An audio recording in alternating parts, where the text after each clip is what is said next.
Good evening, everyone. This is Myth and Gears, and we're here to play hopefully what's going to be a fun, exciting game of Mecha Hack. It's called the Pequod. Everybody's got their books. Awesome. So before we begin, I am going to throw it out to my players. We'll start with Jeremy. Hello, everybody. My name is Jeremy. I run a YouTube channel called the Erasmus Expeditions. And I am also 1/3 of the Dudes of Yore, which can be found on YouTube as well, with Chad Nick and my other friend, Jeff Doty. So yeah, I do a lot of live plays on my channel, the Erasmus Expeditions, run all kinds of different systems, all kinds of different settings, and yeah, just generally having a lot of fun. I am playing Gregor, what did I name myself? Gregor Kelvin. I am a maverick striker, and my mech's name is Tenacious Hex, or T-Hex for short. I love Mecha Hack. This is always such a fun system. Very pulpy, action-oriented games, bigger than life, and I can't wait to see what Karen's going to do with it tonight. And I'm really excited about this crew, I just have to say. These players are all fantastic, and I can't wait to see what kind of trouble we're going to get into. So thanks for having me. Thanks for being here. Next, we'll have Joe. Hello, everybody. I'm Joe, just an average Joe. Pretty stoked to be getting here into the Pequod. Yeah. Oh yeah, I'm pointing at myself. It's kind of a Brady Bunch box. It's awesome. Tonight I am playing a engineer in a scout chassis. He just goes by Bell. Bell's his last name.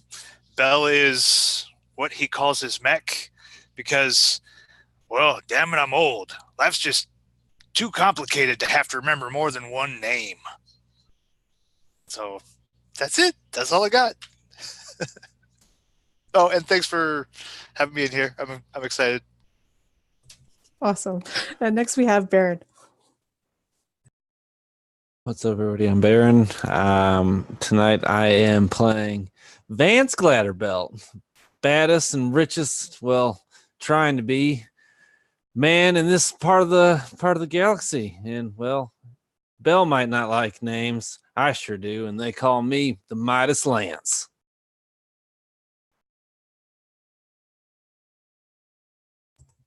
Perfect. Next we have Paul. Hi, everyone. I am playing Alec Warwick, also known as Bear, because he is just a large teddy bear, actually. He's always trying to help people out, keep them protected. He's just an overall nice guy. And his mech's name is Deliberate Ethos, but most of the time they go by the short form, which is Death. Because, yeah, he can pack a punch, among other things. And this is my first time playing Mecha Hack, and it looks amazing. Yeah, I love this system. It's simple and elegant and does a lot. So last but not least, we have Chad. Hello, guys. Hi. If you have seen me around, my name is Chad, and I play on the app tab, and I'm frequent, and I'm really excited to be playing with Karen because this is my first time playing with you as a GM. I'm very excited for that. I'm also very excited for Mecha Hack because this is actually, I believe, my first live Mecha Hack game online. So that's super cool too, because I love this game. I am going to be playing a commander, the commander of this troop called, his name is Grayson Claw Crawford, and his mech is a brawler chassis named Azure Raptor, and I cannot wait to begin this. So Yeah. Thanks for having me, guys. Thank you, everyone, for being here. And with that, we are going to start.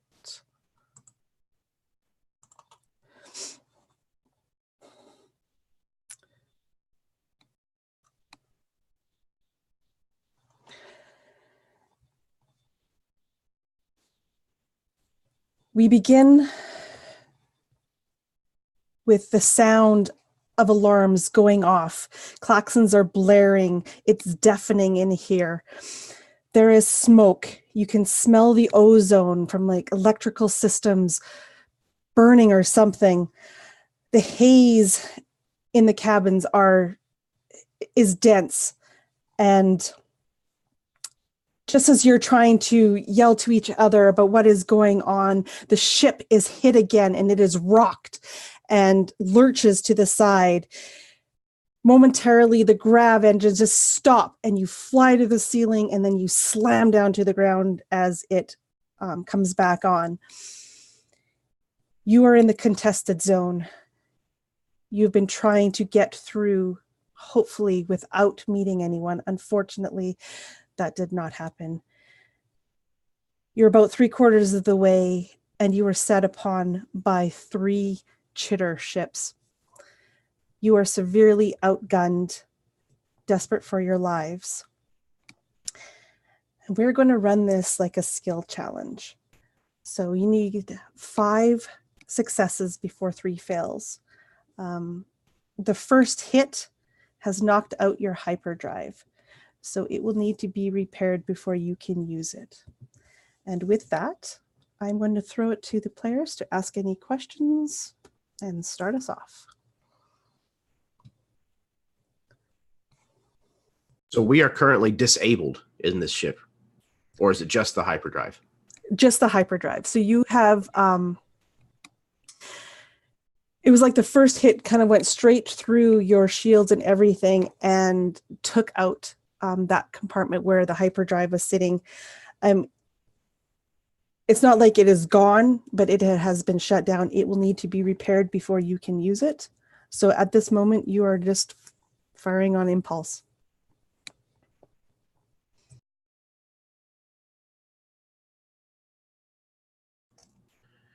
So I think we see Gregor kind of laid out face down on this steel mesh like catwalk, the kind of thing that's got this pattern of holes in it, and he's like wincing from the impact where he's fallen once the grav kind of kicked back in, and he kind of pushes himself back up. God damn it. And he walks over to where there's this comm box, and it's probably pieced together from various other parts of other ships. And he kind of jams the button. Bell, I swear to God, if you don't fix that damn hyperdrive, I'm going to come in there and kick your ass myself. I'll get this girl up and running, but you need to go get anybody you can. Find out who the hell is breaking my damn ship. I love this old girl. Well, I'm headed to the guns myself. Yeah, I'm down in the engine room. Get your old ass in gear. Damn thing left me I don't know if it's a goose egg or ostrich egg. It's going to be big. My head is thumping. We're going to deal with it later. Just do what you got to do. Oh, yeah, there's magic in these fingers. I'm on it. Claw. Grayson, where are you? I'm on my way.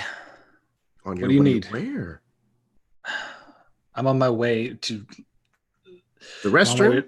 No, you the airlock. I'm on my way to the bridge, and I'll look and see what we can do about navigating out of this. All right, but you're the boss. So, what gun do you want me on? Let me take a look. And he pulls up a little navigation of the systems, and all right, head to the pulse can. Head to the plasma cannon. I was hoping you'd say that. The more damage we can do, the better. And then I think he would even call out to Vance. Vance, you there? I'm here. You all right? A little shaken. Where do you want me? All right, I want you to head to the harpoon. Be there in 2 seconds. If the plasma cannon doesn't hit him, I want us to board. You understand? Roger that.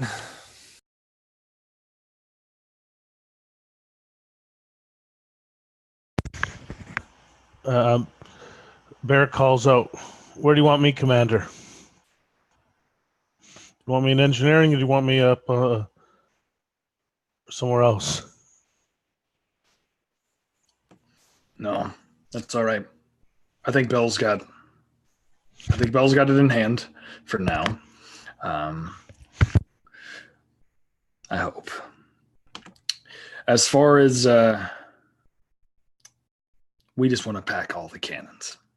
Head to the other poles. Aye, Commander. Keep an eye out on all of any ships going in and out. I want to make sure no one gets us by surprise.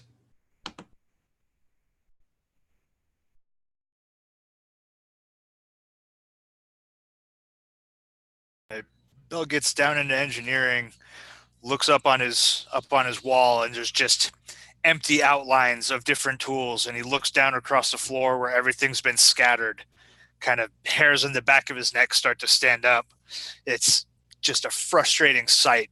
Everything needs to be in its place, and this blast that we've taken has messed everything up. And grumbling, he just starts picking up some of the tools that he knows he's going to need and slinging them into his belt.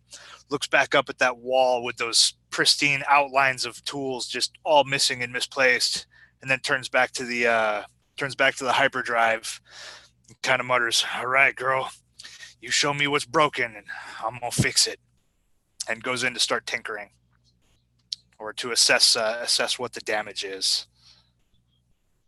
All right, make me a system test. All right. Come on, dice, be friendly. Dice are not friendly. 18 over 14. Not yet. So that is a fail. So as you are checking the systems, you just get down there and your head is kind of in the compartment and you're working and trying to figure out where everything is and what you could do. And the ship shudders again, lurch, you bang your head. The ship has been shot by one of the Chitter ships. It will, I need somebody to roll mobility. I'll do that. I can try. Ugh. I say this with the utmost worry, and I'm rolling that D20, right? Yes, Okay. D20, and you want to get under your mobility. No. What happens if I get like a 20? Oh, Like, is that? that's really bad. Yeah. That's a crit. Yeah. Okay, so for this, it's going to be a little bit different because we're in a skill challenge, but you are going to take, Okay. the ship is going to take damage. Yay. Oh, and that was a max damage. So 10 damage from this energy beam as it goes through. And I need someone to roll its system die. I'll do that. Reactor die. You guys are sorry, system or reactor die? What? The ship's system die. Sorry. Oh, that's a D10. Okay. Yeah. I don't have a D10, so someone else. I didn't know I needed that, so someone else can do that. I rolled it and I got a 9. Okay, so the system shudders, but it's fine. Okay, so that is one fail. And you're down 10.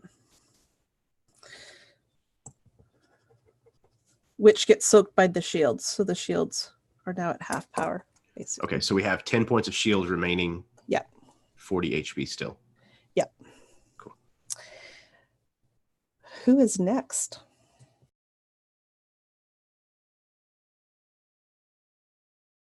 I think you see this figure. He's kind of a slender guy, probably mid-20s. He's got black hair that's longer on the top and shaved on the sides, almost like a would-be pompadour, but we've been in space for far too long for me to have a nice looking haircut.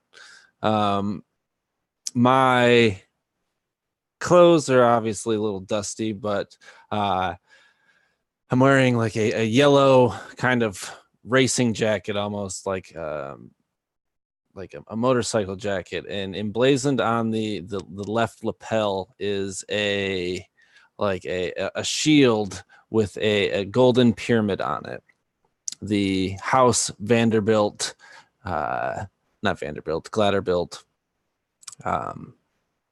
mech construction company back on the other side of the galaxy. And you see this figure like drop down from like a ladder bay and into a bucket seat that kind of drops down a little bit as the gun activates. And as I see this chitter ship fly by me, I'm going to try and kind of like in one daft movement, hop into the seat and fire the harpoon. Do you want a power for that? Or are we doing skill check so I could do mobility?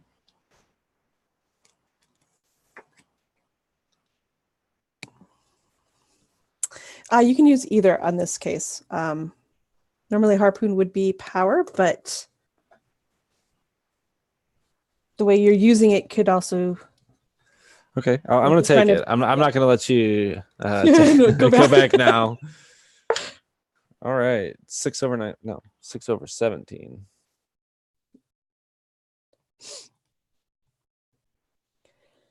So you managed to... so that's a success. So you actually managed to hit one of the chitter ships with the harpoon. It's like you were waiting for that exact moment when it was kind of circling around you, and you can roll damage.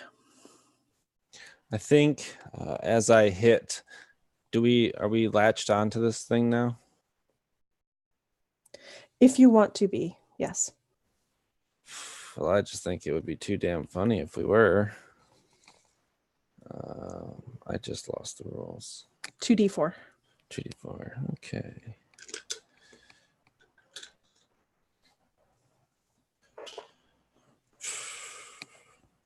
Five total. So 5. And you've pulled it close.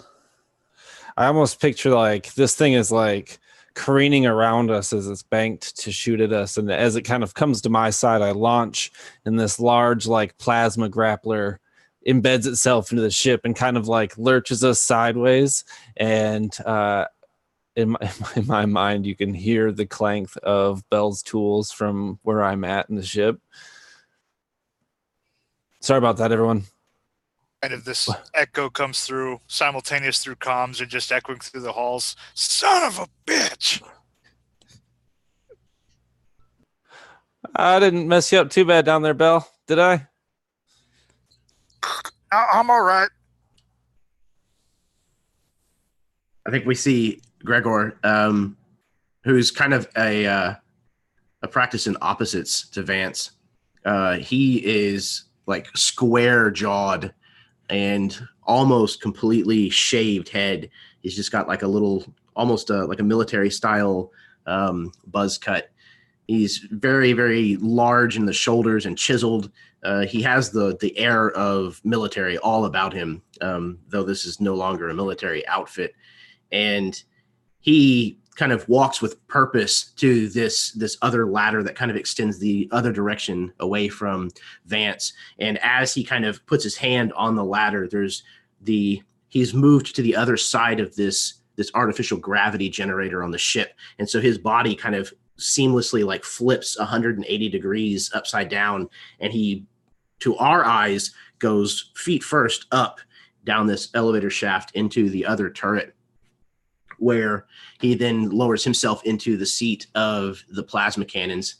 And as he kind of gets into the seat, we hear this kind of very mechanical kind of as this thing kind of extends from the exterior of the ship. These like quad turrets kind of come down and lock into place. and he grabs onto these two like analog joystick looking devices and starts like spinning in this chair trying to target one of these things, and then he's going to open fire.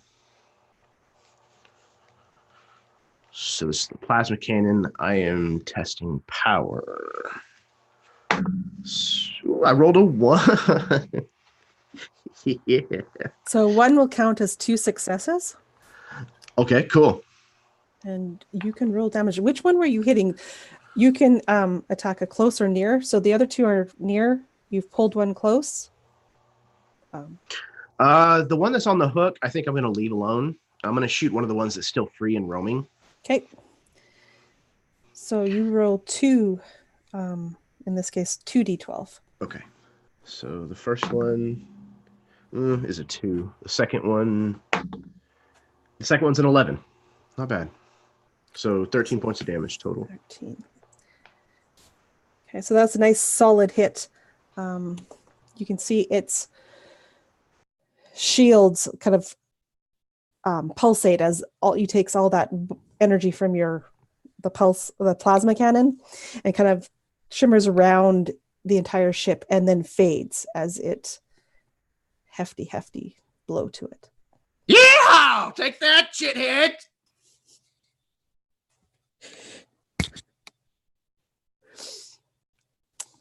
Who is next? Okay, I guess Bear's next. He's running for the entry to the BFG pulse, and does a little bit of a jump, grabs on with his fingers, and lifts himself into it, bypassing the ladder entirely. And you see, he's just this large black man, bald, and yeah, I'm just trying to find a picture of of Bear from Armageddon, was it? I couldn't find a good picture, but he looks just like that, just big, muscular. He's wearing overalls and a shirt. Michael Clark Duncan, yes. And he grabs in, he steps into the seat, and he targets one of the further ships.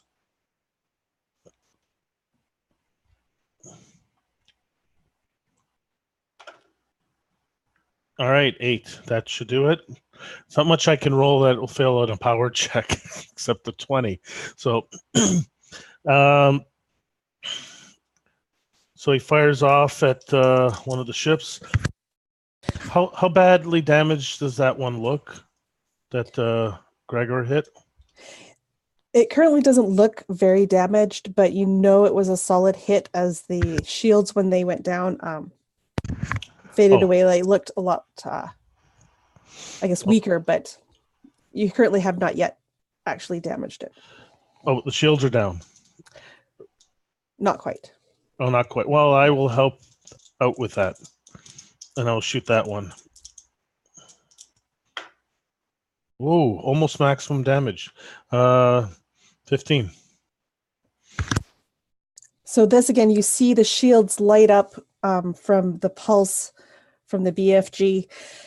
And this time, not only does the shield, you can literally see it just disappear, and an explosion is noticed on one of the ships, on that ship that you were attacking. So you said you did 15? Yes. And you need to roll the ship's system die. It's the system reactor die. So. Oh, okay. Let me grab a D10. 9. Once again, it holds. And so that was a success.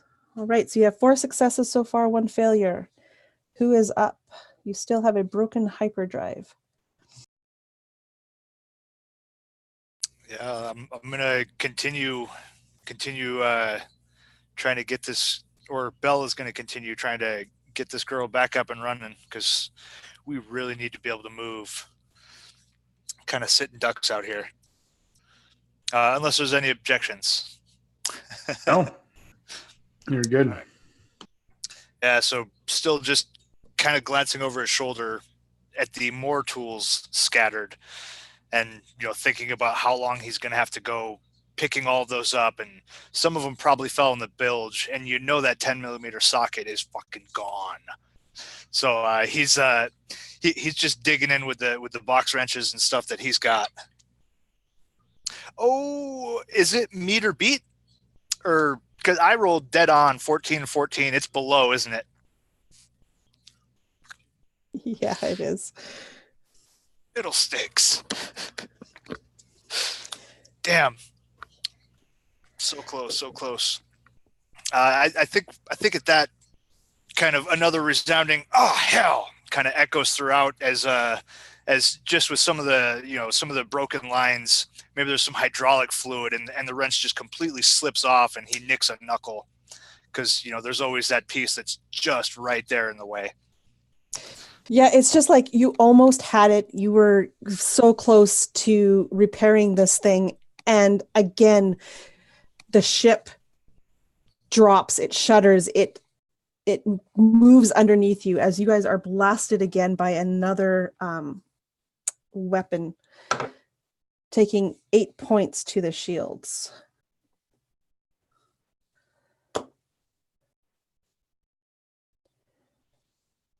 Yeah, 2 left. Who is going to go next? I will. This roll is going to determine everything. You're at 4 successes and 2 failures. No, God, I'm afraid to take it. I'm afraid to take it. It has to be you. Okay. I think at that, he will. That last lurch makes him so uncomfortable. Damn it, Bill! I thought you said you. I'll be right there. Obviously, you need extra hands. And I imagine we're in 0 gravity right now, just because of the way that we're kind of in this open space, and it's not the ship is not moving. There's nothing, like all the systems are kind of messed up, right? Your gravity is hit or miss. Every time they hit you, it kind of sputters out for a second. Sputters out for a minute, and then okay, cool. Yeah. So right now there's gravity in the ship. Yeah. Okay. So I'm gonna maneuver my way, and it's interesting because despite this man's age, you see this man who probably in his mid 40s, salt and pepper hair, like a beard that has been shaved down, but you can see where he's had multiple black eyes. There's a reason that he is called Grayson the Claw Crawford. He was a boxer in his former life, and he has constantly had to fight. And so there's this immediate rush of urgency once that second lurch happens, that he's just like, God damn it, I have to save everything. And he just he just basically parkours through his ship trying to get to the engineering room, and he will get down there. He's like, what do we got, Bill? What's this? Oh, big old mess, tools scattered everywhere. Every time I just get deep into this thing, it's like, are they flying into the shots up there? What the hell is going on? They're just doing a hell of a better job lurching. than we are. Last time I shook this much, we were on leave, and there was that nice, sweet old lady. This is awful in a ship. I don't want to know about your personal life, Bill. I really don't. To get over here and give me a hand. All right, here. Let's do it. You hold on to that end, and I'll just. Okay, 1, 2, and he'll just. You can see like his boxer's hands grab onto that wrench and just start cranking down as hard as he can to try to like peel whatever you need off, and then he will. What do I need to roll? A system, if you're helping to prepare.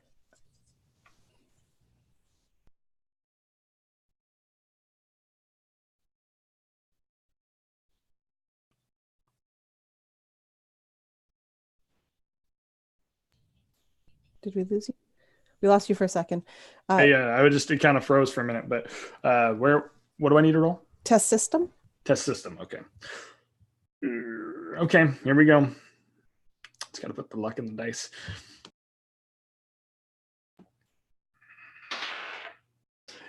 Yes, 10.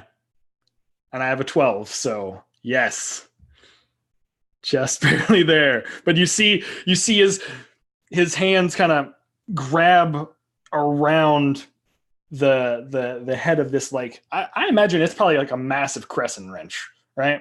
And it's just push, and you hear a as the whatever thing you were having to deal with all of a sudden just sparks on, or whatever you need me to do. Like, next time ask for help. God damn. I'm gonna go back up now and see what I can do to get Thanks, us back Captain. We're ready to rock. on. All right. Spooling this baby up right now. All right, boys. I'm coming back up. We're getting ready to move. I'll need y'all to give me cover fire as we move forward. Working on it.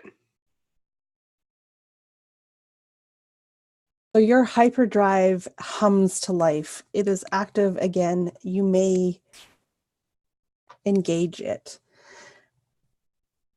And Yeah. I will make my way to the bridge.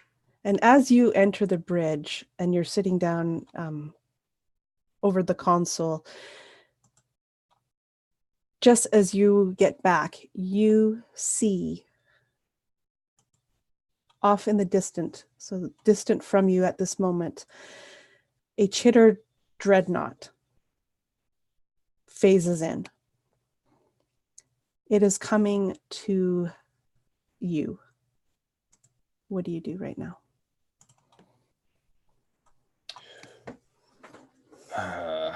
Boys, you feeling lucky?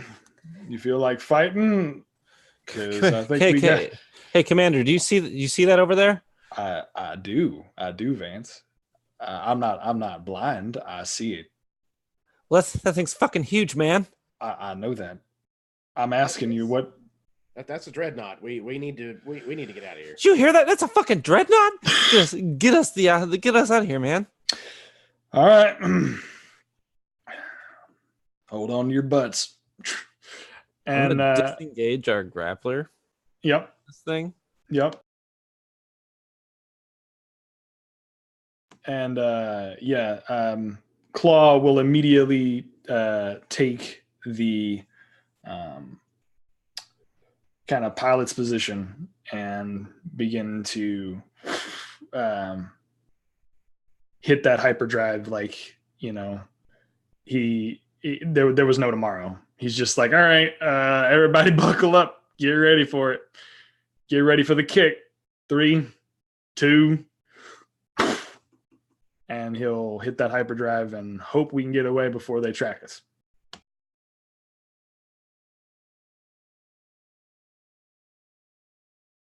So you hit the hyperdrive, and just as you do, you realize that you have forgot to lock in the exact coordinates that you wanted to go to. You hope that whatever was in there before is close, or at least relatively close to where you want to be. Excuse me, sorry. So the lights, the stars whip past you, shooting as you're kind of basically going through this tunnel of light. Time is almost non-existent where you're feeling, but your hearts are just kind of in your chest waiting to see what you'll do. And then the hyperdrive stops its motion and you appear right in the middle of an asteroid field. I need you to make a mobility check before you slam into them. Okay, so I need to make a mobility check. Yeah. Okay. Yeah, 1, baby. That's Yeah. And this is why you are the captain.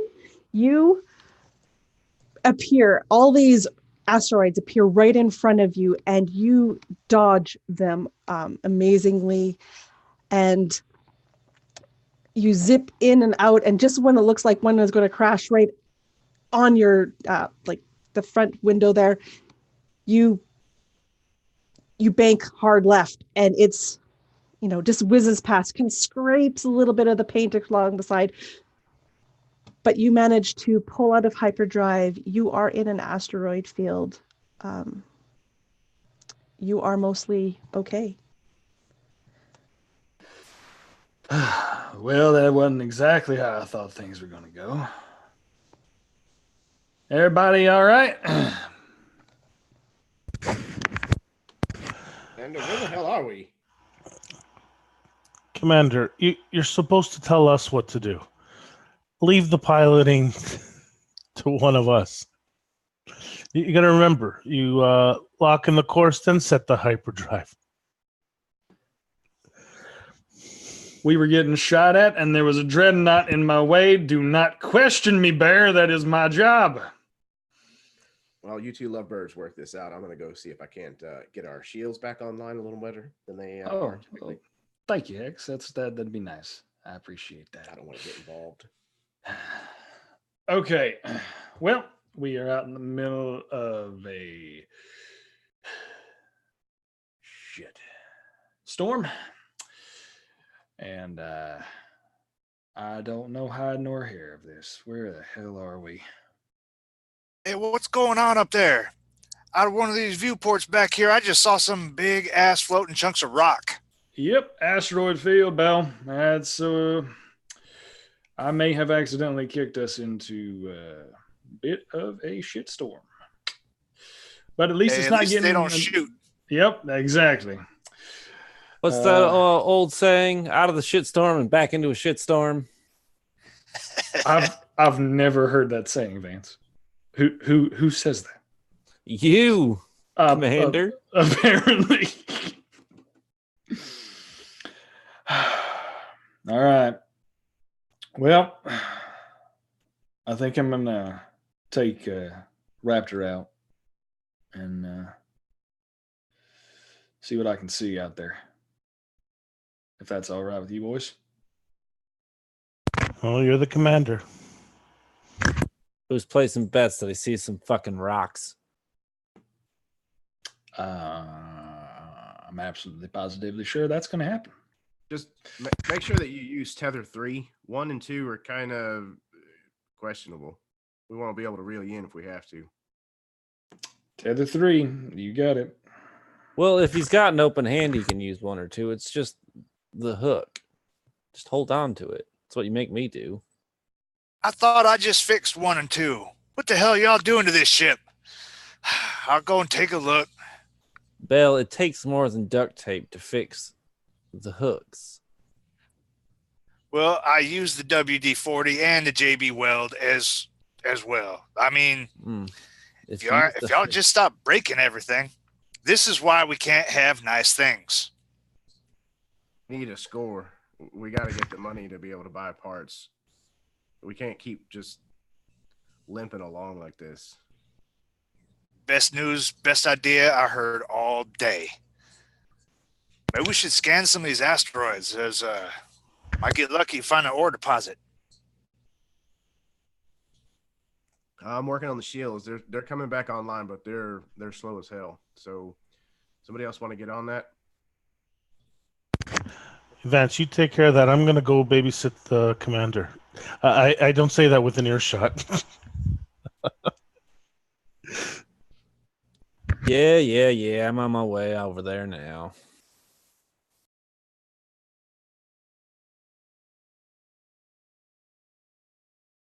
Do I need to roll a system to kind of scan these?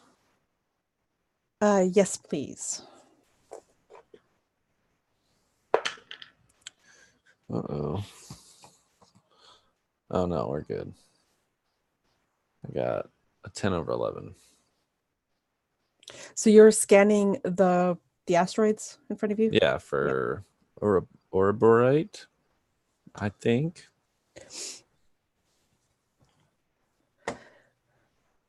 So as you're trying to scan this field in front of you, you find that it is actually quite rich in ouroborite. There are many of the smaller and even some of the larger ones are tinging your system positive for ouroborite.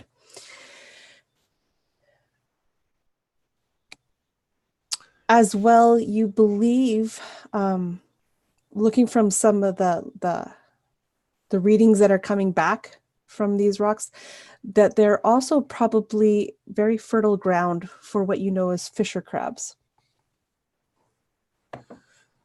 How many of you folks have seen the fireflies over on Vegas 6? The big fuckers, real big. Yeah, I caught a show. Them two guys in them fancy suits making them do all those tricks, putting the head in the jaw, jumping through the fire hoops. Yeah, it was a pretty fun show. All right. Well, my screen has lit up about just the same. We're gonna be fucking rich. Yeah. Yeah. Hell, I guess I'm gonna put some of these repairs on hold. I'm gonna get down and prep the containment rigs. Yeah. I'm gonna like send like my readouts here up to the bridge, so it's like on display for the main system. Sweet. If I took my mech out, Karen, if I took my mech out to go scavenge some of this, would I be able to see those readouts on the mech prompter, like on the viewport from the mech? I would say so, yeah. Yeah. Okay. Sweet. So you see Claw make his way to the holding bay for the mechs, and in there's a basically it would originally have been bright blue. This interesting like this mech would have originally been bright blue, but it's been tarnished and patinaed after years and years of usage. It's now like a dirty teal blue, and you see him hop in and strap in. The mech itself has a almost humanoid body, but the arms are like larger boxing gloves. I guess you could say they're like larger fists, bigger boxing gloves. They kind of hang down almost like a monkey because of the weight. But when he gets in, he kind of raises those arms up and real steel style kind of just tries a couple punches here and there just to see the mobility of the ship, because they've been out on the ship for a while. I think I'm ready. All right, boys. He tethers up. Right? He gets the tethers ready and tethers up. I'm gonna go take a walk. See y'all in a bit. And I'll potentially head out into the asteroid field to kind of see where Vance has led me to this gold mine, as he says. Bring that rig back in one piece, because it is fixed, and no, you didn't find it like that. One piece. Be safe. You got it, Bill. Will do.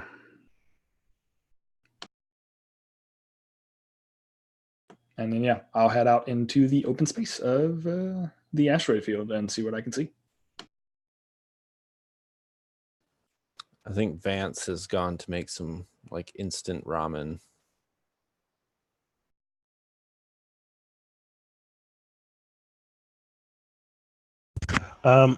So yeah, Bear jumps into his mech, the deliberate ethos, and This is just one of the massive. It's probably taking up a good chunk of the cargo bay where we store all the hangar there, and it looks like it's a lot of piecework. A lot of work has been done to it, and looks like it's been bulked up a bit. And there's a few. It's no longer. It's not. There's a lot of modifications to it that he's put on. And he climbs into it, and he follows Claw out. Make sure he keeps another set of eyes out and keeps an eye on him. Hey, Bear, you let me know if those actuators on Death's hips are working a little better. I got them all nice and greased up, and they should be tip-top. What do I say about touching my mech? I'll help. I'll accept your help, but this baby's mine. You have the ship, you have the other mechs, but this one's mine. All right, next time I'll just leave the rust and grime and build up right in place. There's no rust on mine. I'm always on top of repairs on my mech. Well, if there isn't any more. And you're welcome.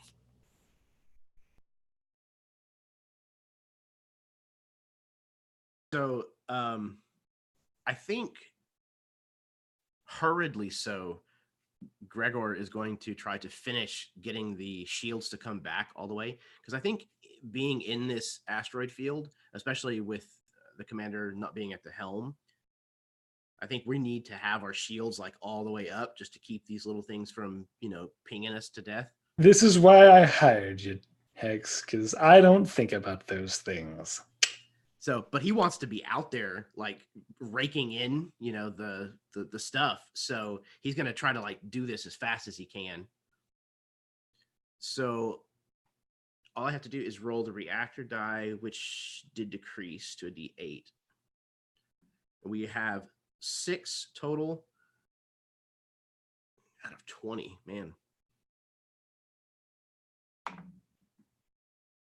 Okay, so that's a 4. So that's good. And I don't know how many times I can do that, essentially. Are you repairing or are you trying to do shield boost? Shield boost. Okay. Would repairing be better? Repairing would cost. Yeah. Okay. Sorry. Yeah. Okay. Let me do that then. Repair gives us 2d4 shield or hull. And I don't have to roll the reactor die. Yeah, one is more like in like kind of in the moment if you need to pump the shields, and the other is for. Okay. Cool. You just have to roll system and. Okay, so I'll do that. I rolled a 2. So 2d4. And 5 points back.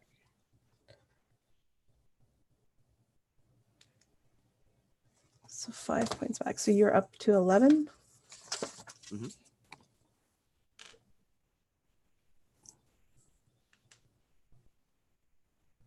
And I don't know how long that takes for me to do it. I should wait to roll again. Or... It's a use action, so I guess depending on how. So you can basically do one every round. Okay, cool. While other people are doing things. Perfect. Okay.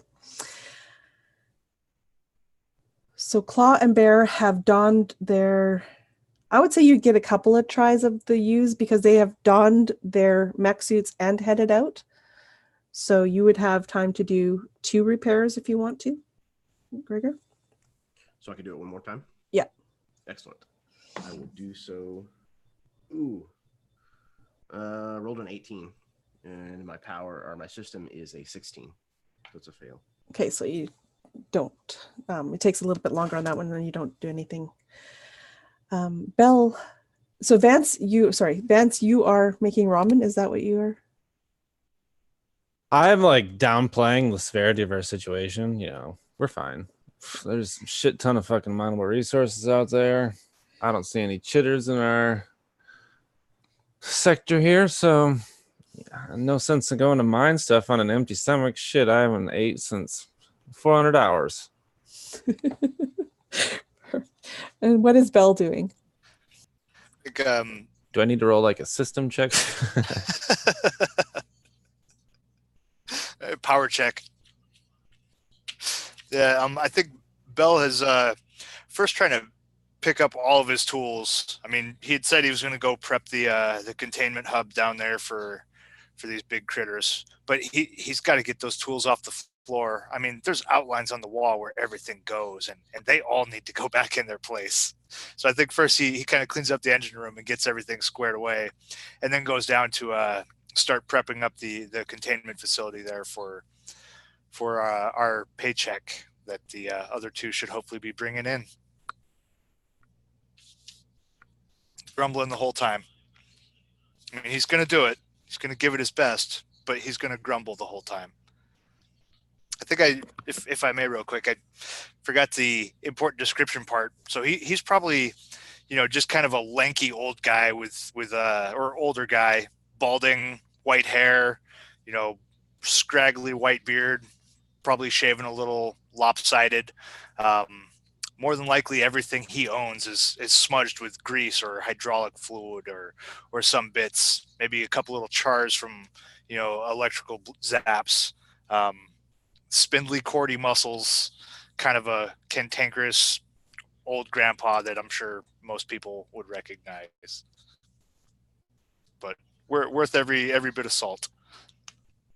So yeah, that's him. Perfect. So Claw and Bear, you are in your mech suits. You have headed out of the airlock and are currently flying somewhere in the asteroid field. What are you doing? Do we know if is hunting crabs worthwhile, or is it better to get some to be mining? Like, what do we know which one pays more or is more beneficial, at least to us? I believe they're both like equally lucrative. Yeah, it depends on your market. So the crabs are a hot commodity food-wise for the system. So they'll get you a pretty penny. Ouroborite is a little bit more rare. The people who use it are, it's not as common, but there are buyers. But you know that it is hard and dangerous to harvest them. So you run more risk of harvesting the ouroborite than hunting crabs. But the payoff could be substantially more. Commander, we're desperate, but hey, it's up to you. What do you guys think? Should we go after crabs or mining? Two of you went, right? Yeah, two of us went. Yep. I think you just mentioned two jobs. Very well. Sounds like we're going to be splitting off. Bear, I'll take I'll take the mining. You want to take the crabs? That's up to you. I don't know. The mining sounds a little dangerous. I think he already took the crabs there, Commander. When the hell did we stop on Rigel 6? Did y'all forget to tell me? Oh, never mind. I have no comment to the rest of y'all. And when I get back on that ship, we're going to have a conversation. Son of a bitch. All right, just don't get too far. I won't. I'll be fine. Keep an eye shut. I want to be able to make sure we can get to each other. Claw and Bear, I would like each of you to make a system check, please.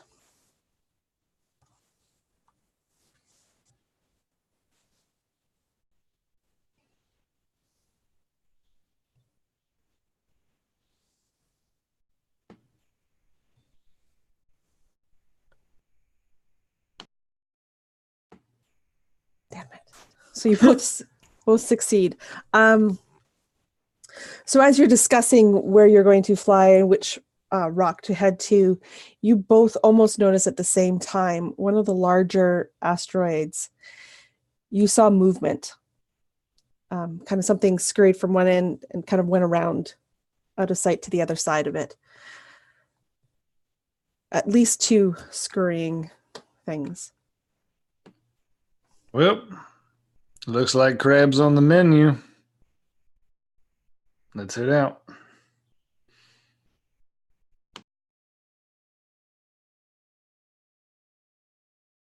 And he'll booster kind of over in that direction, just kind of moving and watching the tether kind of go further and further out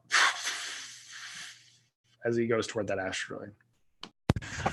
I'm picturing 6 tethers, 2 don't work, and 2 are on me, I guess, for my mech. So I figured, yeah. So we still have 1 more if someone else wanted to come up. But I figure 2 are on me to pull back if we have to pull my mech back. But yeah, I'll head over. I'll follow Commander. And I imagine like I'm doing like this stuff with the shields at some kind of like terminal. And there's like some kind of like a screen I can like slide over and press a couple of buttons and turn on like some floodlights that are exterior on the ship so that they can actually like see better in the area that they're in. I think Vance kind of rolls up next to you, Hex, and he's like eating his noodles kind of sloppily, and like it's flicking onto the comm here. Did you see the report I sent over? I'm seeing a lot of spray on my screen. Yeah. What report? High quantities of Ouroborite and fissure crabs. Both. Well, hell, you want to finish up here? I gotta. No. I mean, Rochambeau you for it. Them be the rules, Gregor. I want to go out. You want to go out. You went out last time. I don't like it when you kick me in the nuts. I'm not gonna lie, Vance. Okay, that was twice, and you fell for it both times. And I'm not gonna fall for it again. Rock, paper, scissors. Fair. Ready? That didn't work for the delay. I choose rock. I chose scissors. Fine. Damn it. But I'm taking these. And he takes his ramen from him. I'll like throw the space chopsticks into it, and they probably are like anti-grav tops so they don't fall in. But they splash on the screen again. Yeah, but it's definitely smacks the broth, and like as he kind of like slurps the last noodle. Thanks, mate. I owe you one. And I'm gonna run back to the hangar. You see in the hangar like the large expansive bay where death usually hangs. You see the more moderately proportionate bay for Azure Raptor. And just the other side of that, there is an equally flashy yellow like shoulder piece for the left arm, and like the rest of him it's not like a bare bones mech. It's just very lithe and functioning, really. It's like the carbon fiber appearance, very. I'm not going to say nice because none of ours are really nice anymore, but it looked good once when it came off the line. I'm going to hop in and drop out.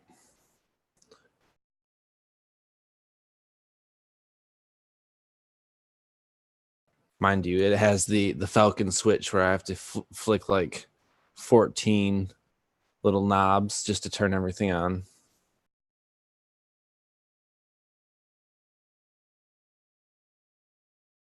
So Vance, you make your way out of the airlock as well. Gregor, you're left behind on the ship. What are you doing? Pissing and moaning, first and foremost, but that's a free action, I think. So, so he is going to attempt to finish rerouting the rest of these shields. So another system test. All right, that's a 6 out of 16. So another 2d4. That's 6 more points back. So I think that puts us at 17. Yeah, 17 out of 20. Sweetness. And Belle, what are you up to? Is there anything special I need to do for getting those things all set to receive these massive space crabs? I mean, if that's more of a simple thing, that I think afterwards he would have gone back to tinkering up and kind of just running some additional repairs to kind of fortify the hyperdrive, I guess. Sure. Yeah. I know we set the repair already and got it going, but it needs to be cleaned and fluids everywhere. Yeah, exactly. And I mean, the captain, like you don't know what he did with it this last time, so yeah, I understand. Yeah, Probably stripped a damn bolt. I got it going, but I'm sure it's cross-threaded like nothing else. so you can give me a system check. All right, this is the one that makes it. The mechanic has not made, or the engineer has not made a single system roll yet. Yep, that does her. 3 out of my 14. Yes. Perfect. Yes, the hyperdrive, you have managed to make sure it is tip top. It is ready to go. If you need it again, it's a-okay. Right.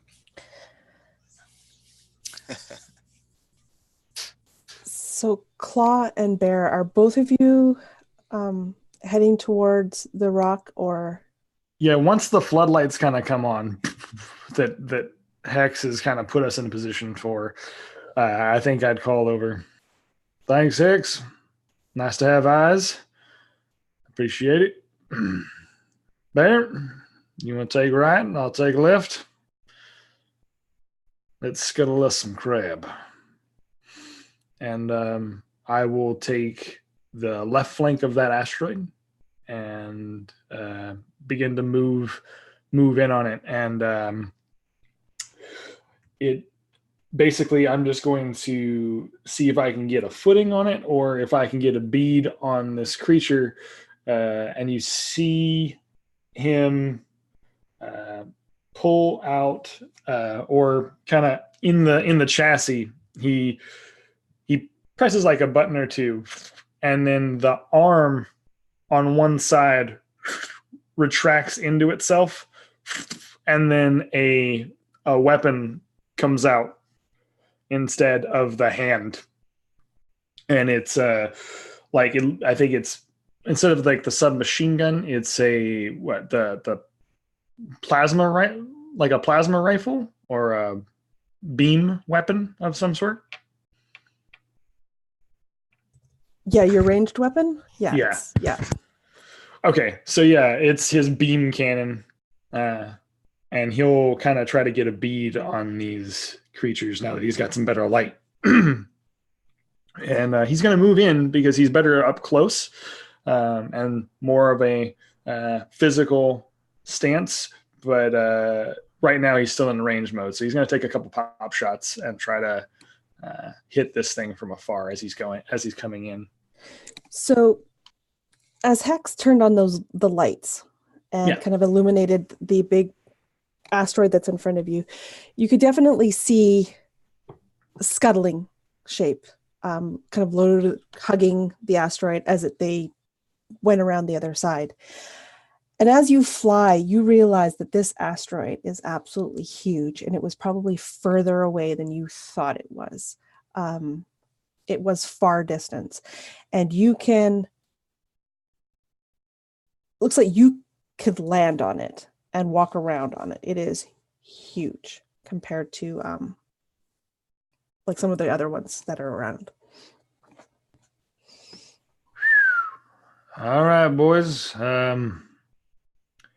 It may take Bear and I a while to cover this. This is not your normal asteroid. Well, Vance is on his way to you. That's nice. Vance, where you at? I'm en route. I'll be there probably 3-4 All right. minutes. All right. Let's try to stick together. Nobody do anything stupid. If anyone is, Bear holds his tongue, but he pulls out, flipping up from his back, this massive ranged weapon. You're pretty sure that none of your mechs could probably support the weight of this. This is just a huge weapon. He calls it Death Blossom. And it's just like a chain gun of some kind. And he pulls that out and moves closer to the planet, just to the asteroid, and is on the lookout to see anything that comes at them. Karen, just a technical question. How far do these tethers go out? Like if we land on this thing, can we walk on this thing, or am I going to need to have one of the crew move the ship through the asteroids to kind of maintain our means of movement because we're tethered to the ship? You will be able to land and walk. Your Okay. tethers are quite lengthy. Like they're not like infinite or anything. You couldn't go for like the planet or anything. But pretty much anywhere in this asteroid belt that you find yourself in this field, within reason, you can make with the tether. Okay. I just wanted to make sure that like we wouldn't have to do like hey, someone pilots, moves us, go around the other side of the ship. Okay, cool. Sweet. So yeah, he'll land and kind of take this stance. He kind of like shakes his other arm, and for the moment, it looks like this shield illuminates over the front end of his right arm, the gun mounted on his left, and he's gonna go he's gonna go in hot as he kind of just and if a mech could Superman pose, like Superman land onto this asteroid, he's gonna do it and just come in hot and slam, and there's just gonna be dust everywhere. I need you to test me power. Absolutely. And I got to be under my power, correct?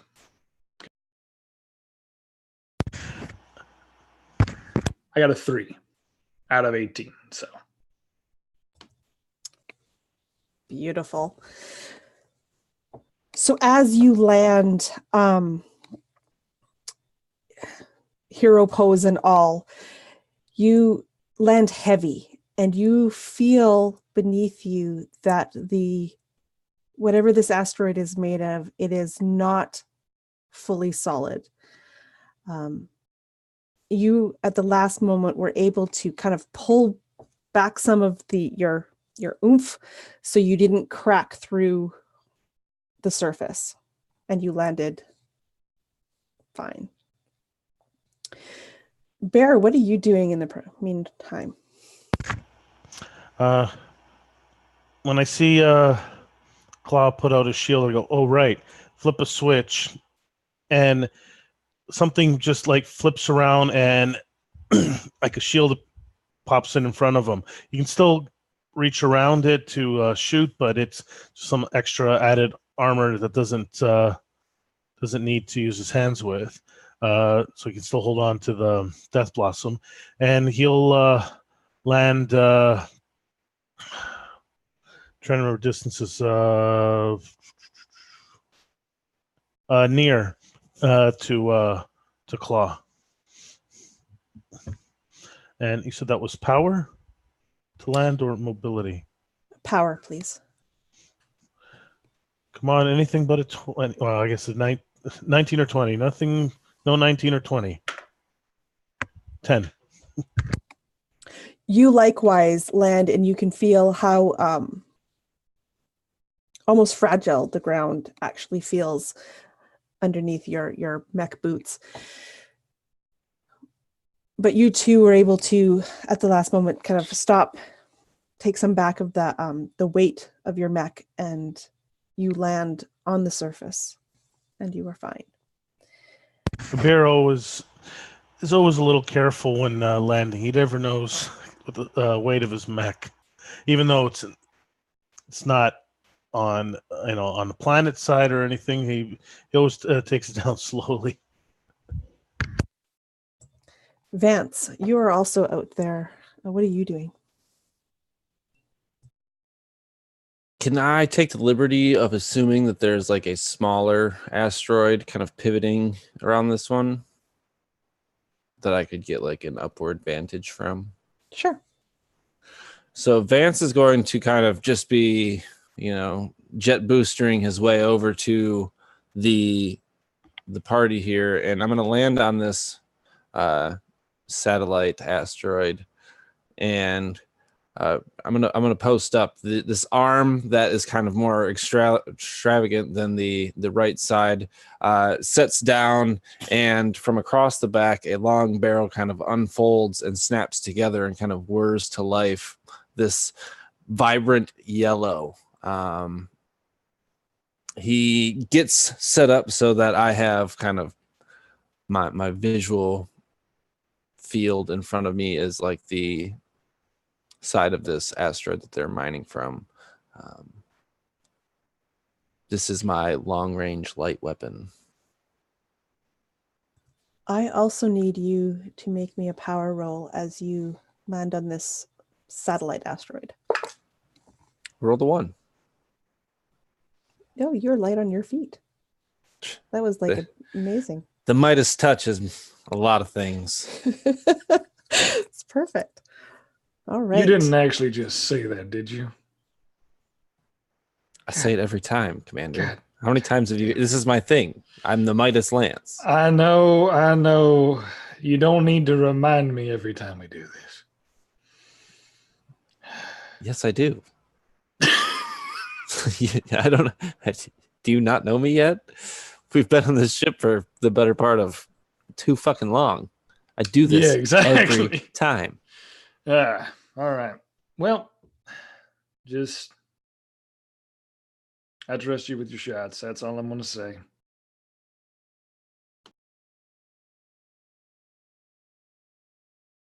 Back on the ship, Bell comes up and joins Gregor, up in the, I guess they're up in like the command bay or some such, or wherever like the sensor sweeps and everything are. He walks up behind and he's, still on the ship, huh? Vance went out? Yeah, he won fair and square. Rock, paper, scissors? Yeah. You know he throws rock every time, right? I haven't figured it out yet. Yeah, well, I'll let you in on another little secret. He got one nut shot in on me, because if it's not rocks, it's a nut shot. I just wore a cup with a couple heavy-duty thumbtacks pointed out the other way. He only did it once. It's all right, though. I got him this time because really I was just hungry. He holds up the bowl of like almost empty ramen. He brought me ramen. Nice. Yeah, I've snuck into his ramen stash a couple times. I love that spicy noodles. Sure is better than the paste that we have that Commander keeps insisting that we buy. Yeah. Chalk paste. That's what it tastes like. Chalk paste with just a little bit of chicken flavor, they say. What the hell even is a chicken? Ain't nobody seen one for 200 years, but everything's still chicken flavor. Well, we're going to be eating crab for days, all the way back to port. That's what I'm seeing. Oh, yeah. I can almost smell the money. He's kind of like antsy in the seat, kind of watching the power levels as he's trying to kind of like eke out, a little bit of the rerouting of the power to kind of get it back into the shields. And he sees, that it's, most of the way there. And he's like, all right, that's enough. He kind of pushes back and he says, I'm going to go get on the BFG just in case the shit hits the fan. Yeah. Hey, what have you been doing up here? Look at this system.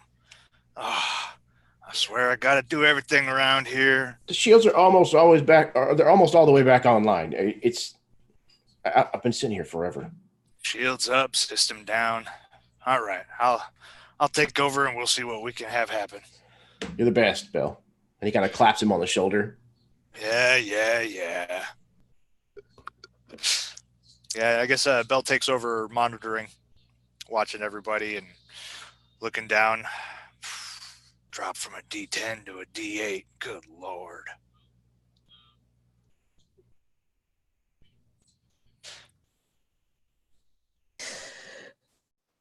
Those of you who've landed on the large asteroid,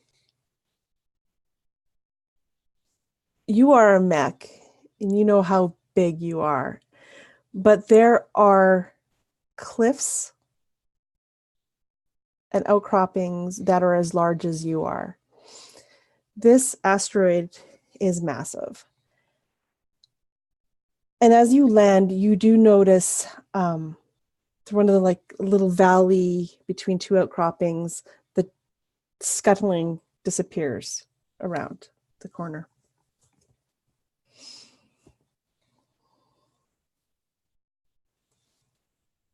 All right. I'm going to go peek in. Bear, you want to give me cover fire if it ain't just two? Well, I don't want you to get too far. I keep within near range, but I'll keep. Yeah. That's fair. Don't worry, boys. I got you covered. So what I was saying, I was watching this documentary, and they said chickens were these tubular worm things that grew over in the D sector. How do I mute you? How do I mute your comms? We'll see. I tricked you and turned it over. I turned it on, so you can't shut me off, Commander. I got a question for you, Vance. How to use that pea shooter of yours? This is a gun. I don't know what that is. No, that's a lead weight. Yeah, and it doubles as a club. What's your point? Well, all I'm saying is we'd have the ability to take on more mech pilots if we weren't taking two of the bays for your piece of shit. I mean, the gun itself is bigger than me. There's a tether on. You're using a tether for your gun? I can't afford to lose this. You know how much I'm holding mine. I'm using the broken one. Hey, if we get into a fight, you're gonna be glad I have the Death Blossom. There's a moment where Claw Commander, like an angry dad says, "Would the two of you please just shut the hell up and let's get to work?" I don't want to hear it, Vance. Keep an eye out from top. Bear, let's go in. And just remember, be nice to me because Bell's having an off week. I'm the only other one who can fix things as good as he's supposed to.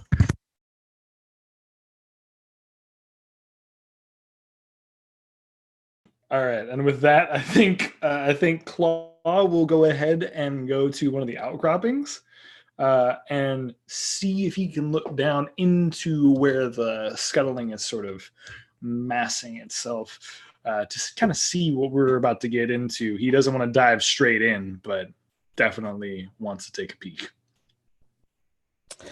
Perfect. So you go up to the outcropping and you're looking over and you look down into kind of somewhat like a crater almost. And you see 3 crabs. These things are huge. They are as tall when they're on the floors as you are in your mech suits. Karen, just for personal reference, I'm looking at the scale there. Is that the scale of mech to crab or person to crab? So the one on the far right where it's kind of down on the ground, Yeah, that would be almost mech. Like that's not a person. That would be a mech. Okay. Yeah. Alrighty. Your mechs are a little bit bigger than that, but for all intents and purposes, they are the same size as you are. Tall. So Claw will Claw will let out a small whistle. Hot damn. Boys, Mm. we about to be rich. Death, I ain't gonna be able to take all these out by myself. I'm gonna need you to lay down some cover fire.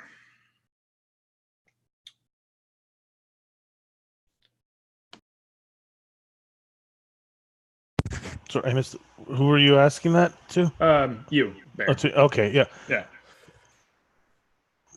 Vance, I need you to keep an eye out. If things start to get rough, I need you to. Well, I just need you to save my ass. How about that? Big Texas size 10-4. Thank What you, good buddy. Did you guys ever figure out what the hell a Texas was? I don't know. Why don't you ask Greg? Doesn't that Pretty just sure he mean? could tell you.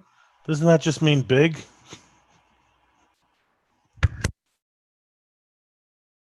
Got a Texas-sized mech, that sort of thing.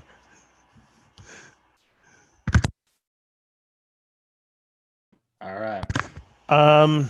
You know what? I'm actually gonna move a little closer. I want to get within close range. Are you going to get down into the hole with the three of them? No, close Okay. range of you. Oh, okay. Close range of me. Okay. Yeah. So That's that cool. both my chassis abilities can come into play if needed. All right. Bear, how you want to do this? Drop in or you want to scare them? You want me to be a drop bear? What? Well, I'm asking. Do you want to drop in? I think let's stay up here for now. I don't want to get too close unless I need to. All right. Vance, there's three of them. Can you see one from up there? I can't see anything but the ass ends of your mechs looking down. All right, then. Here, hold on. Let me see if I can reposition. And I'm going to like jettison up to try and get a view straight down this hole if possible.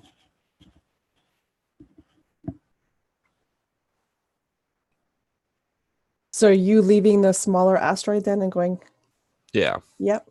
Yeah, you can position yourself such that you can see down.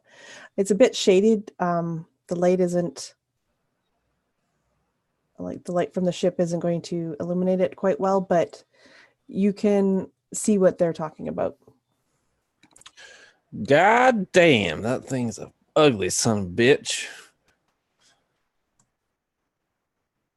Hey, boss, I'm catching the readout from your video feed. Is that accurate? Yep. Hot damn! I'm gonna swing this bird around just a little closer. Maybe give you all some extra light over there and closer recovery time just in case. Cause I don't think I ever seen nothing that big. I appreciate it. Damn. Yep. We're running out the sweeps, moving in closer.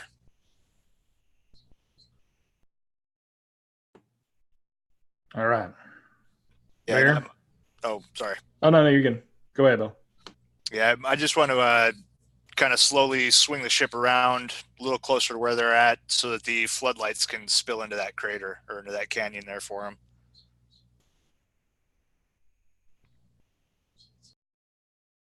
Okay, so you can start maneuvering. It'll take you a little bit to get there properly, but you can. Claw Yeah. and Nothing Sorry. fancy or anything, just like a nice slow. slow move. Yeah. Yeah. I'm going to treat this as kind of a surprise round. All right. Sweet. You guys get between the three of you one action, and then we'll roll initiative. All right. Sweet. So I will take the first action I'm going to do then is to do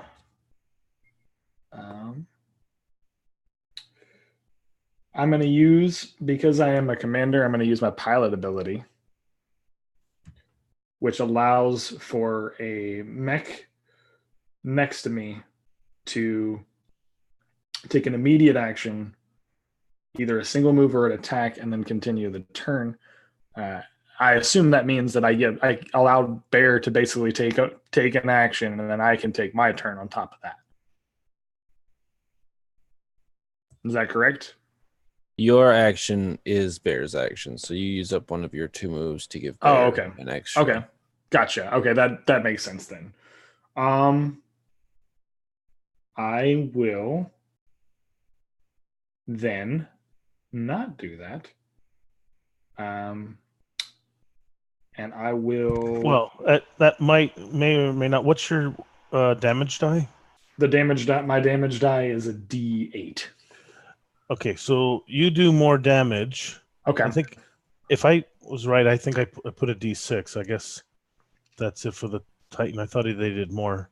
I should double check that. But if I successfully attack, I get to attack again. Yeah. So I think that's the only reason it's up to you still. It's fine either way. I think I will suggest that then. Yeah, no, I think that fits because I want Bear to go in and lay down that cover fire, and then I'll come in afterwards on my next turn. Oh yeah, I only do D6 damage. Wow, okay. I'm playing this up as I'm doing all this massive damage, and I don't. You can take massive damage. Oh yeah, I can take the damage. I still get a +2 to attack and damage with my weapon. So you are giving me an extra attack? I'm going to give you the extra attack. I'm going to go ahead and use my pilot ability and give you that extra attack going in. So you'll get 2 now. Yeah, right? 2 attacks. Well, he gets his attack action, which if it's successful, then he could get another one. Okay, gotcha. Okay, yeah. So you give me so I get a free one from you, or is that how it is, or no? Basically, his action is your attack action right now, and then you have your turn. Oh, okay, so this is okay. So basically, it's your turn. Now you're just giving me. I'm just giving you my turn, basically. Yeah. Right. Yeah, we're kind of. This is like you've got 1 turn for the 3 of you, basically, and then we're going to roll initiative. So it's like 1 action, and then we each get 1, right? No. Yep. 1 between the 3 of you. Oh, then there's 1 between the 3. Then there's no point in him. Okay, then there's no point in me using that right now. Then okay, yep, I will go ahead and then. Are you going? I'll go in then. Okay. Yeah, my damage die is higher, so I'll use that. I could get a second attack, so I might do 2d6 + 4 if I hit both times. Ooh. And I also got +2 to hit. So roll a d4 over it. Okay, I will roll a d4. Evens or odds? Odd. Okay, then you go. Okay. Take it. So first one hits. I got an 18. So you want to roll under your power. Yes. 18 I got, so that's under. Well, it's actually 16. So I guess I subtract. I get a +2 to attack. So you're adding to your. So you're going to roll and then add to the number because your gun is harder to aim. So I misunderstood that. Okay, yeah. It's harder to aim, but it does more damage. Okay, so I got a 20. Yeah. So it's not a crit because it's a plus. Yeah. No, I know. Yeah, I failed. It's not a crit fail. Yeah. It's just a fail. So that one failed. So you did not hit. Okay. But your shots. Cover fire. I sprayed. I got their attention. That's what you asked me to do, right? Exactly. They are now on the move. I need everybody to roll initiative, which is, I believe, mobility or system. You choose. And then you just tell me if you succeed or fail. I got a success. I also got a success. I also got a crit fail. I looked down and my dice says fuck.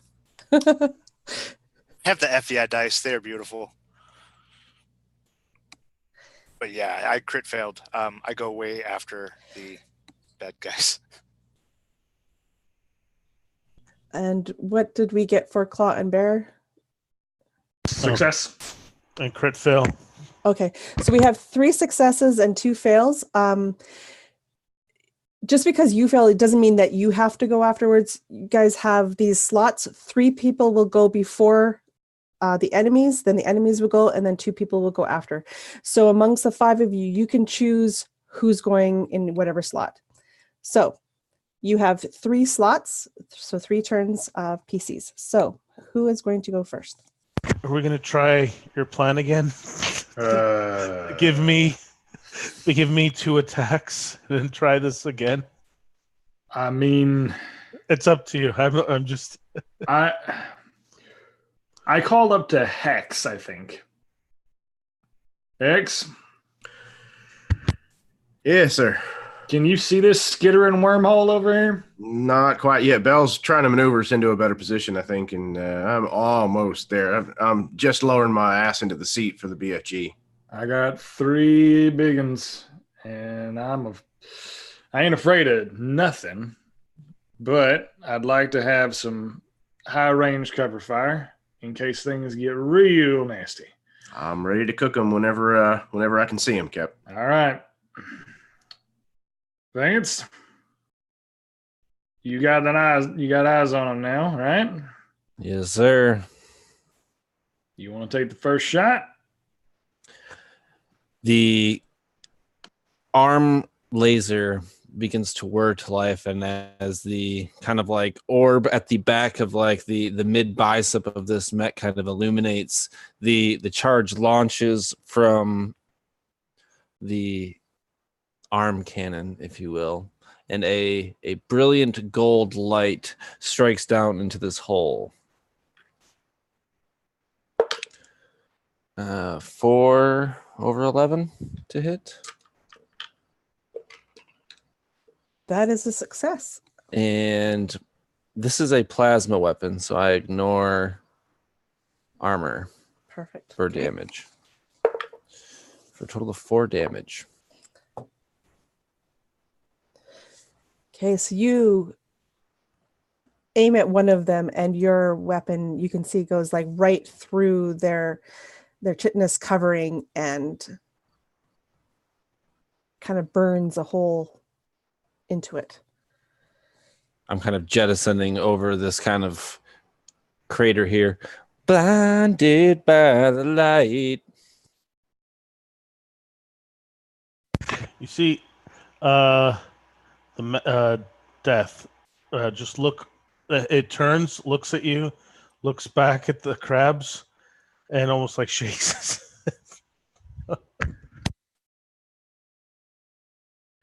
I hear you laughing over the comms, Bear. At least I hit the damn thing. All right, that's our cue, boys. Bear, you ready to do this? Aye, Captain. All right. So you want me to attack? Well, after you, then go on. 19. So 21.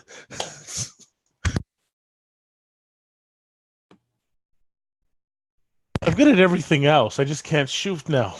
So crit fails are only on a 20, right? Yeah. Yeah, no, this was modified 21. Yeah.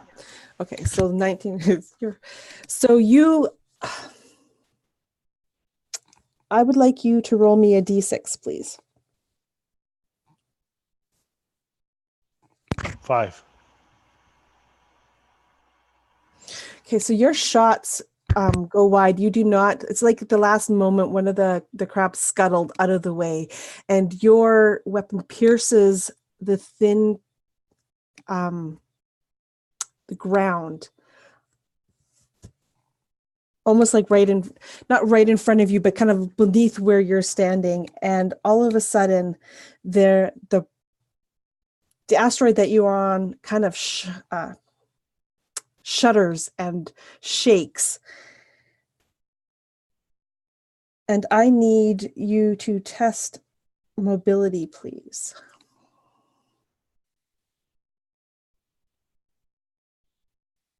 Nope.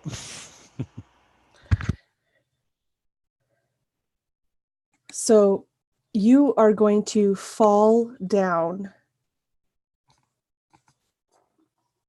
as kind of the ground kind of gives way beneath you, taking 4 points. And you now find yourself kind of amongst them.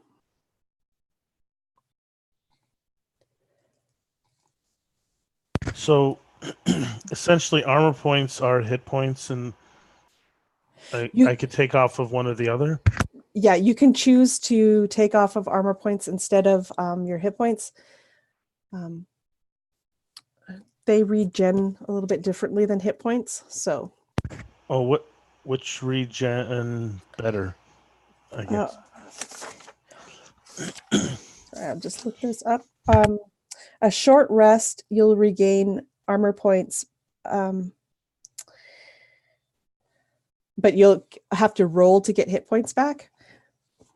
So armor points will all come back. Like if you have a short rest, they'll all come back, whereas you'll have to roll to get hit points back. And then a long rest will give you hit points back. So I guess, it's better to do the armor points first, I guess. Yeah, unless you need them for an ability or anything, then they're a good soak. Yeah, I don't think so. No. So I'll take armor points down. Okay, and So you still have like another action if you want. You did an attack action. You have one more, so you can move if you would like, or do something else, or attack again. But then you would roll your reactor.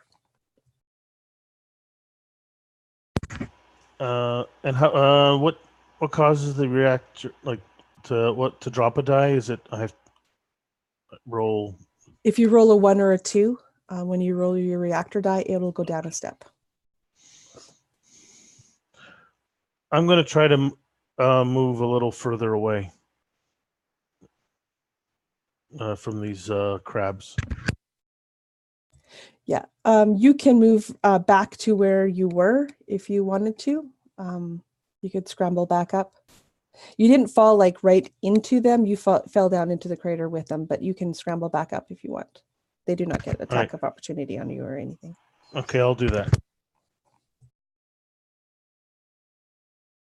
Okay, that brings us to the next PC slot. So this will be the third one. Well, I think I'll take that then, if there's no other objections. Yeah. Okay. And then seeing Bear kind of like just erode the ground underneath him with this giant machine gun, he's like, shit. And he side slides a little bit off to the left, and then he sees where Vance has blasted this new fleshy hole in one of these crabs, and he's going to take that opportunity to jump down and begin to try and lay some fire right into that space of that crab. He's going to jump down into the hole with the 3 crabs, and I'm going to try and just get on the back of this one and just pop, like try to land on the back and then just pop shots from inside the back. Okay. I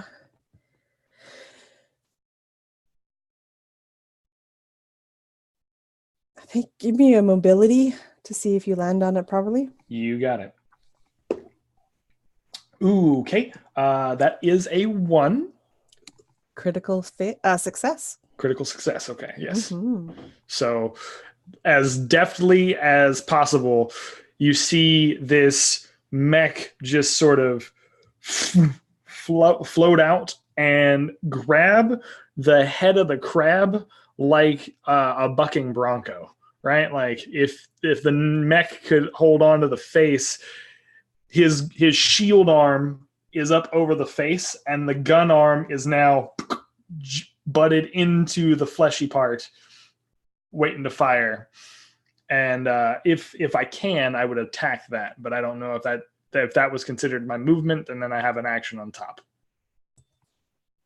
Yeah, that was considered your movement, and you Okay. can act. Yeah. Okay, so then I will attack, and then what do I need to do for I just roll the damage dice, or do I need to roll? You have to roll a test for power. Test for power. I am going to give you advantage on Okay. this roll because of your crit success. Okay, sweet. All right, there. Well, I'll roll again just to make sure. Yep. Okay, so I got a 6 over 18. So what is the damage? And which one were you landing on? The one that got shot? The one that got shot by Vance, the one that had the open wound. And then that's a D8 damage die, right? So, ooh, nice. So that is 7. There's no additional damage to it, just whatever the D8 is? Okay, yeah. Just straight. So just 7 damage as he just lays in a couple of pop shots into this thing, riding it like a bucking bronco in the middle of this crater. Perfect. And that will bring us to their turn.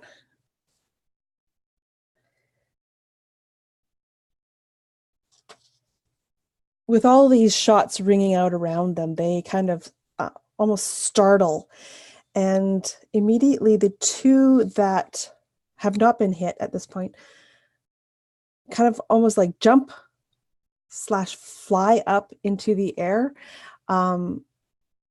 One is heading to you, Vance.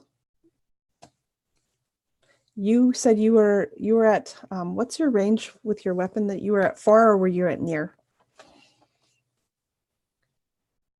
I think I can be up to far. Okay. So one will close. So what takes 2? Sorry. Takes 2 to get to near. Close, near. It'll take 3 actions to get from close to far. So if they were, no, 2 actions to get to far. So he can. So the one has his entire turn is flying at you. He will not get to attack, but he is now in your face. The other one is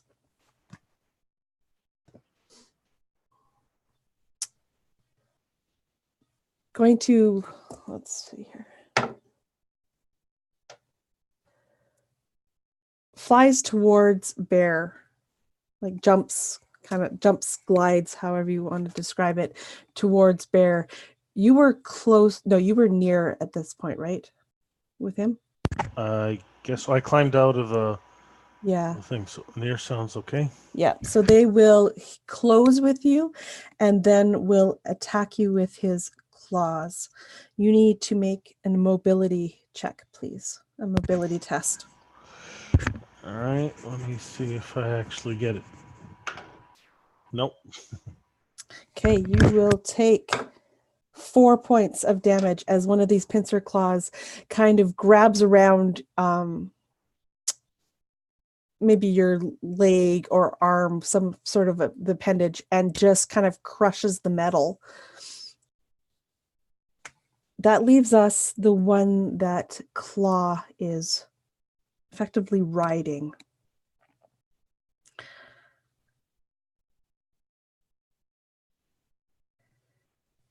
It shrieks, but the shriek that you hear doesn't come from like your headsets. It's kind of, it's odd, but it just kind of appears in your mind. I need you to test presence, please.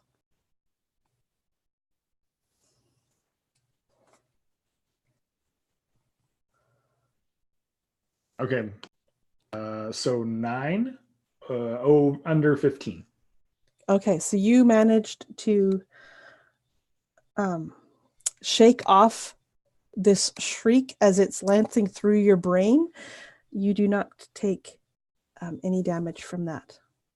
All right, cool. And then it is going to, with you on its back, scuttle towards one end of the crater where you can see that there might be some sort of opening into the crater wall. Good thing, bad thing. Good thing, bad thing. Guys, we taking votes? Good thing, bad thing. Well, you're moving away from me. I'm here. I'm trying to keep you protected. You jump in, and now you're running off with the. Did crab. you expect anything less, Scott?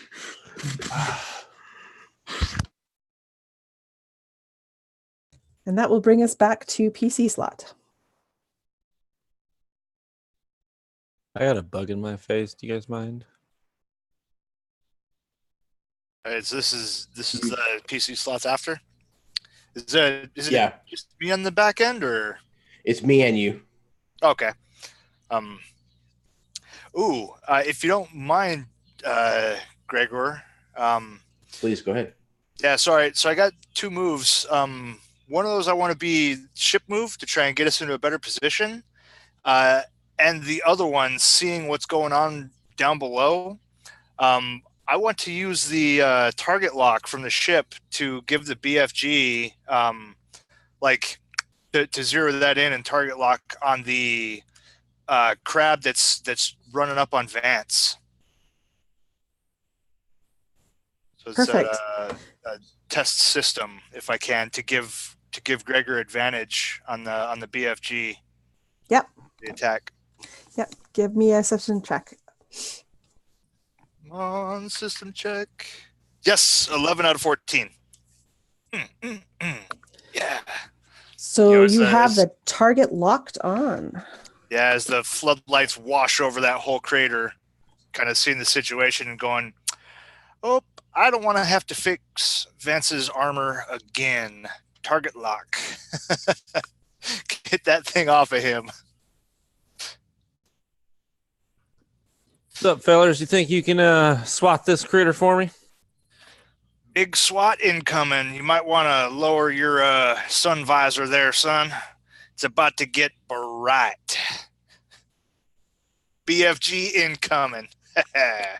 And I think that, just as Gregor is kind of getting situated in the seat for this BFG and kind of bringing it kind of around to face the skirmish that's happening, just as he's kind of doing so, this crab that's kind of floating through space towards Vance kind of passes through the center reticle, and like the reticle like leaves the center of the screen to follow it, and then the reticle kind of like turns to catch up to it, and it kind of like marries up and kind of locks and confirms that it's good to go. And as soon as it does so, Gregor is like, all right, fucker, over your left shoulder, Vance.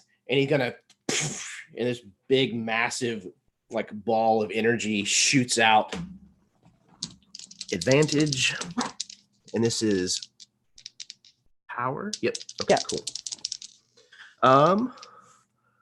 Also, okay.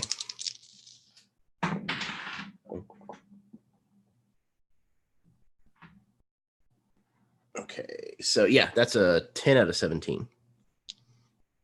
So that is a hit. You do 2d8 damage. So, question. Mhm. My pilot ability is reckless attack. Okay. On a hit, I can drop 2 armor points to roll an additional damage die. Would that be my armor points or the ship's armor points in this case? I would say in this case, it Since would I'm be not the in ships because mech. let's say the ships and you're pulling power Yeah, from its system absolutely. to do more damage. Yeah. So I like, say, yeah, do it. absolutely. So yeah, as it's kind of locking on, there's like a sequence of switches that I push that kind of reroutes some of the power that Bell's been like working on, like trying to get like put back into the ship's defenses, so that it kind of like overclocks the BFG cannon. And I'm like, and so that's 3d8 damage. Okay. It's 12 points. And then I need to roll the reactor die. It's still a D8? Yes, it's a d8. An 8. Okay, so good there. You blast a big chunk into this, or a big chunk from this crab that's flying towards Vance.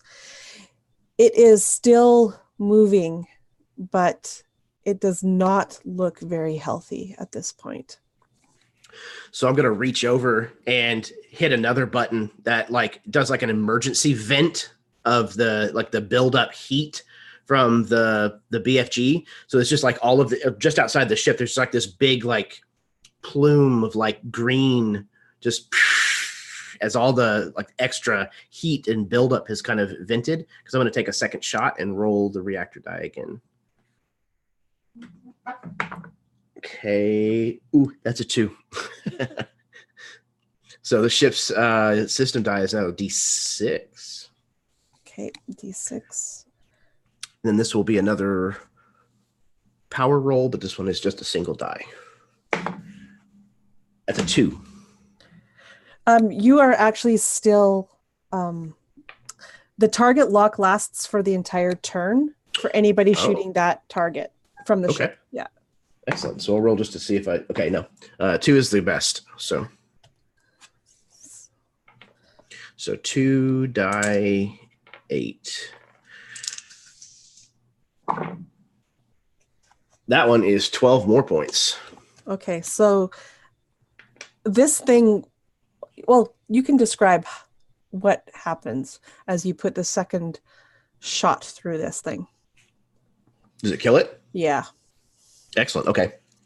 So this first shot kind of flies out, and just as he called it, it kind of sails over the left shoulder of Vance and hits this thing. And Vance, even though you're separated by some distance, you can all but hear like the cracking of the shell as this thing collides, and you can just see the energy kind of dissipate over the back of this crab, and that causes it to kind of like rotate as it's flying towards you, and it exposes its underbelly. And the second shot like hits this thing straight in this like, it wouldn't be a thorax, but whatever that is called, where all of the legs kind of meet together, and the legs just kind of pop off of this thing, and it just comes out the back of its shell and just sails off into the blackness of space back behind. Whee!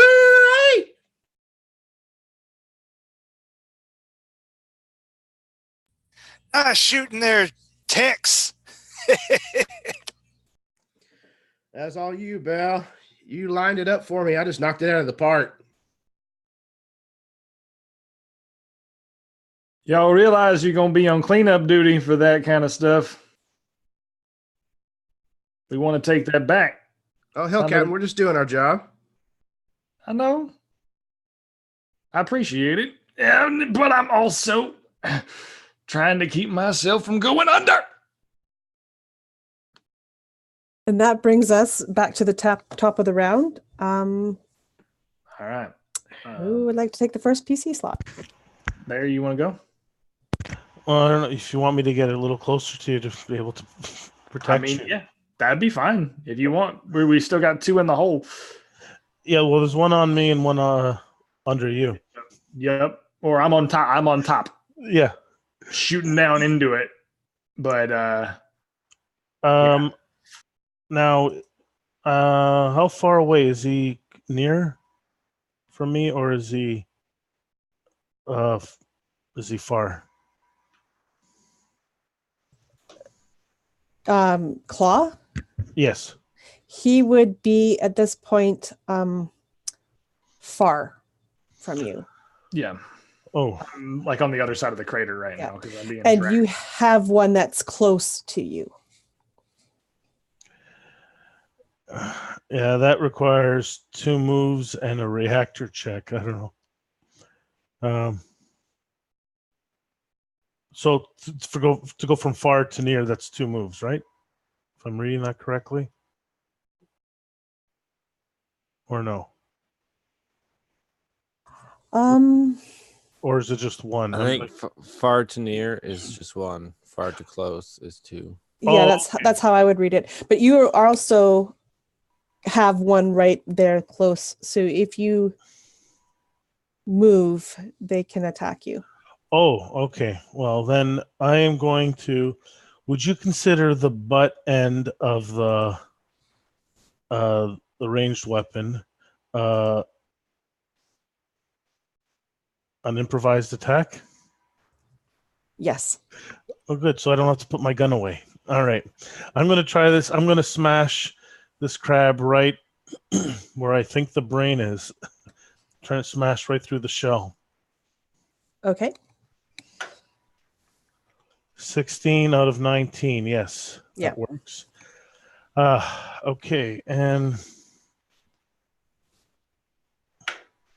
3 points of damage.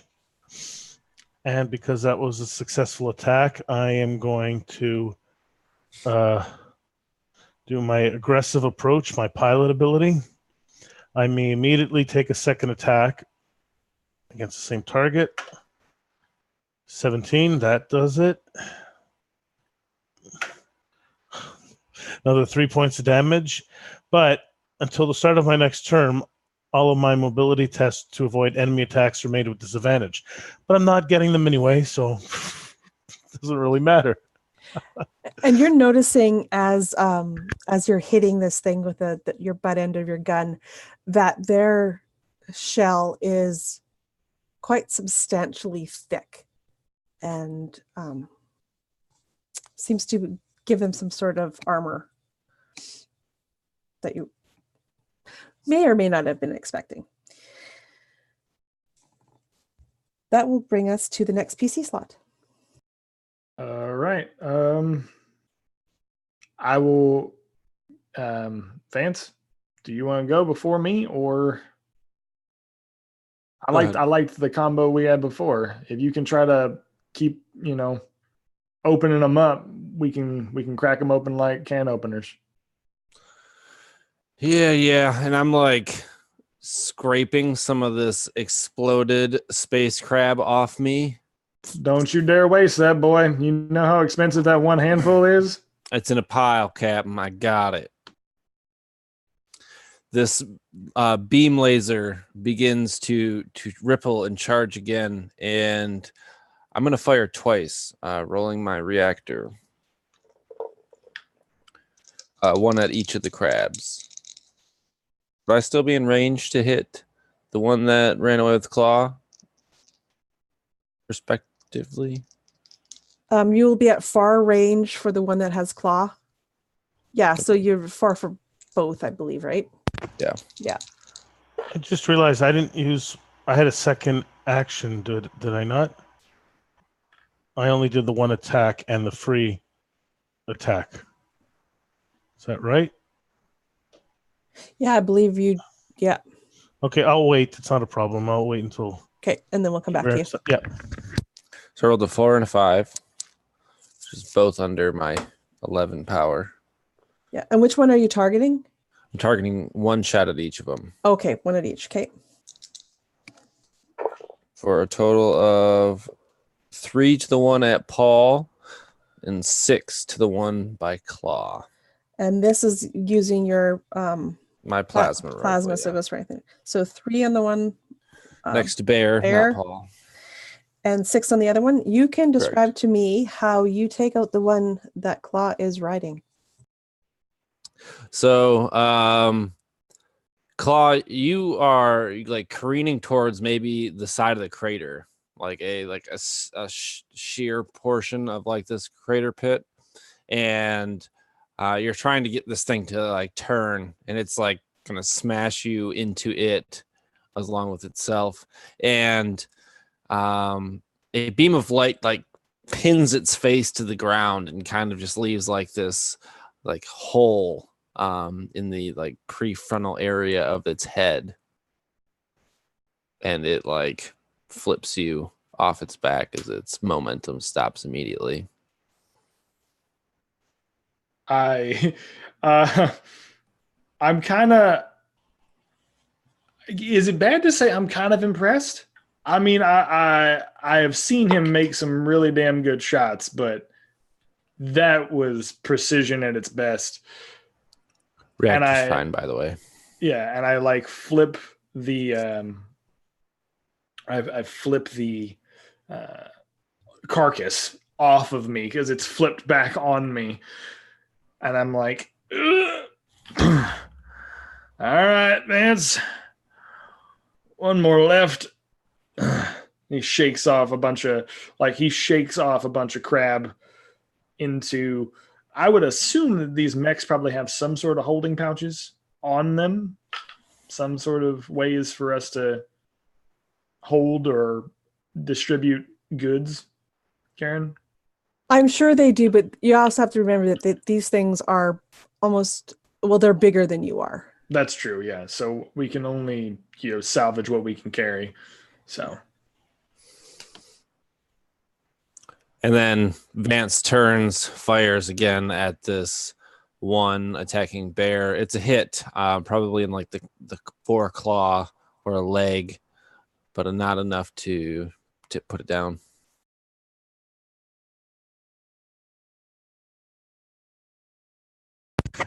Okay, so Bear, you wanted to take another action. If you wanted to attack again, you would have to roll your reactor die because you're doing the same action twice. Yes. But yes, the pilot ability will kick in again. Would trigger again if you were successful. Yeah. Because the only other thing that I would do requires a reactor roll anyway to energy shield. And I'm trying to get past its... does it look like I'm chipping away at the armor?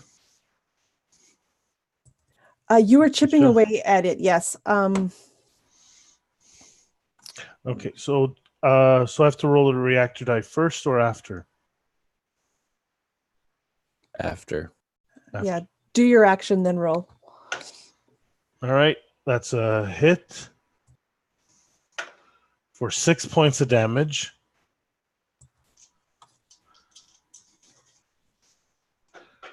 And you're still using the butt end of the yes. weapon? Yeah. Okay. And a crit fail on the pilot ability for damage. For attacking, I got a 20. Okay, so you hit once, and on the second attack of that dude with your aggressive approach, you got a 20 crit fail. Yeah. Okay. I need you to make me a d6 roll. 6. You got a 6? Okay. Yeah.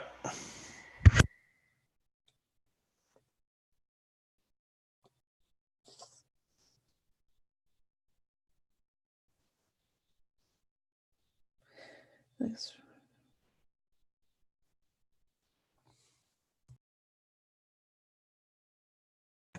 Keep muting myself. A 6 is a good roll. The ground shakes, but nothing happens. And now from if there's nothing else on my reactor die. Yeah, roll your reactor die. 5. Okay, so you are good there. The crab in front of you is still there.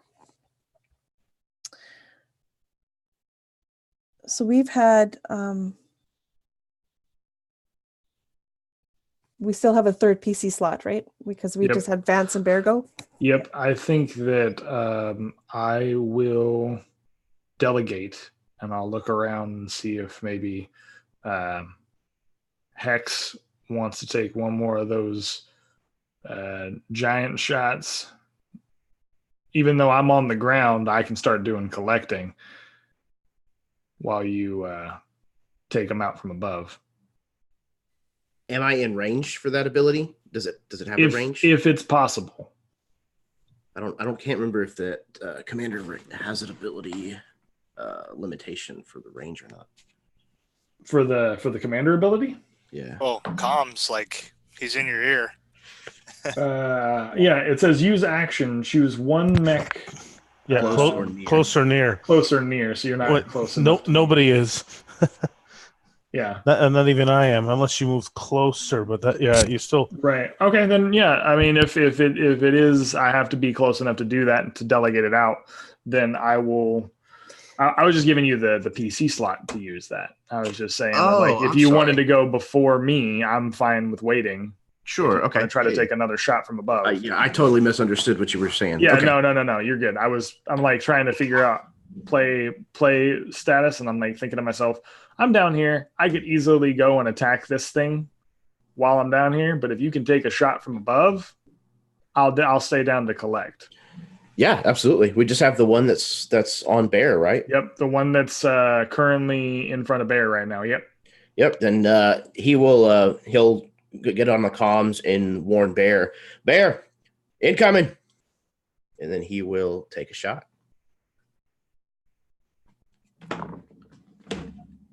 Oh no!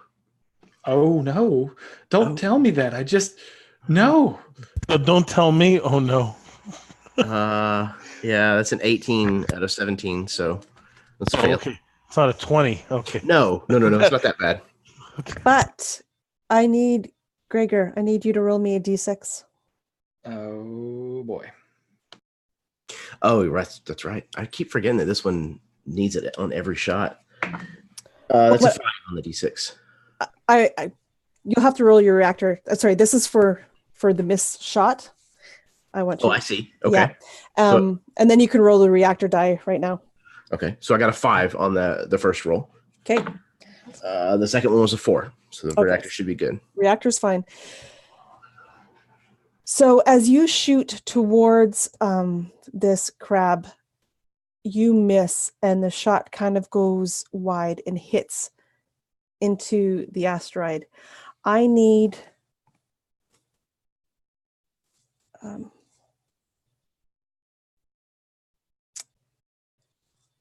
again, it would just be Bear. I need you to make me a mobility check, please. At disadvantage. Yeah. Well, that's a disadvantage from attacks, right?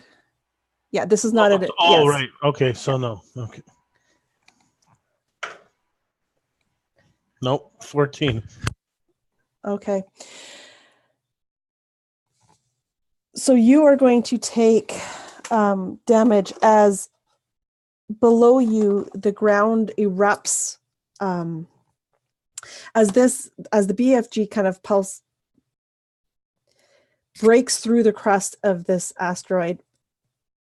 The gas that escapes from it ignites, causing an explosion, of which you are right there. And you are, I rolled max. So you're going to take 8 points of damage from this explosion.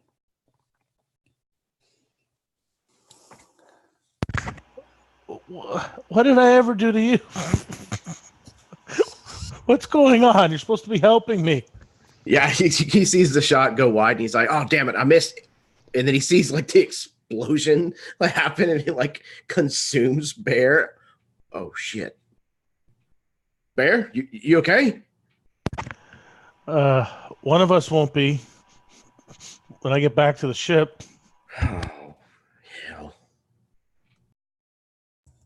But the good news is that the explosion also took out the crab that was there right beside you.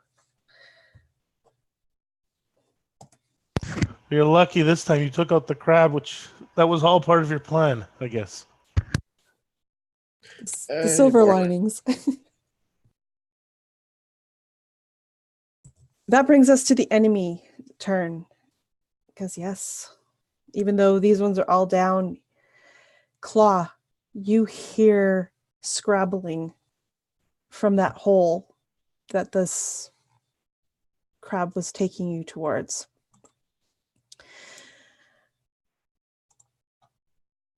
And from out of it scrabbles another one, and then it stands up. And you realize the ones that you had been fighting were nothing more than baby crabs, as this one towers above you. It would be on the same, like on the scale of like a small ship. So not quite as big as your ship, but maybe like a quarter the size of your ship at this point. This thing is huge.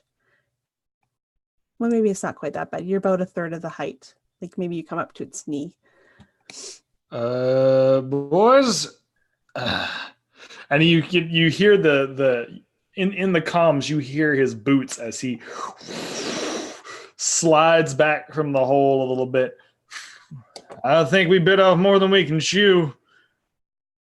Y'all seeing this from up there? Yeah, and I still don't believe it. Hot damn. We're going to need a bigger holding bay. I don't think we could get that whole thing in there. We might have to tie it to the roof. Bill, I'm more concerned with us actually we can getting use back the to the extra ship. hook. We can use the extra hook that Bear uses for his gun. All right. Once I hit with this thing, it's going to be very impressive. Claw, Are we gambling? Is that what we're doing? Claw, I need you to make me a mobility check as it clears the hole. It basically spits at you, unleashing two streams of, well, some sort of liquid that as it hits the ground sizzles. So mobility, please. Okay. Yeah, absolutely. Under 13. Yes. Okay, cool. For a minute, I was scared. 9 out of 13. Okay, so it misses you. You dodge away from the spittle stream that comes towards you, and as it hits the ground, it just, like I said before, it sizzles and the rock melts where it landed. That'll bring us to the PC slot after. So we have Bell and Claw, I believe, who have not gone yet. Yep, and I will offer that to Bell. I will offer that next PC slot to Bell if you would like, or I can take it. You can jump on it if you want. You want to take the first spot there? Okay. Fine. I will do that. Running is very good right now. And also flying the ship closer is also good. Sounds like you don't remember, Bear. I don't run from anything. And he basically stances up, and instead of the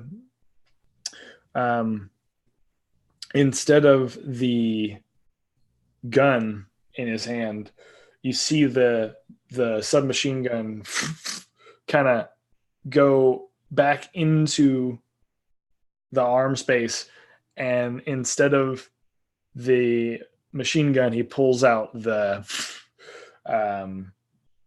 it looks like a curved claw, but it's made of it's a laser sword, like it's a laser weapon, as he basically gets ready to stance up against this thing with the shield in one arm and like the blade in the other. Very Optimus Prime like.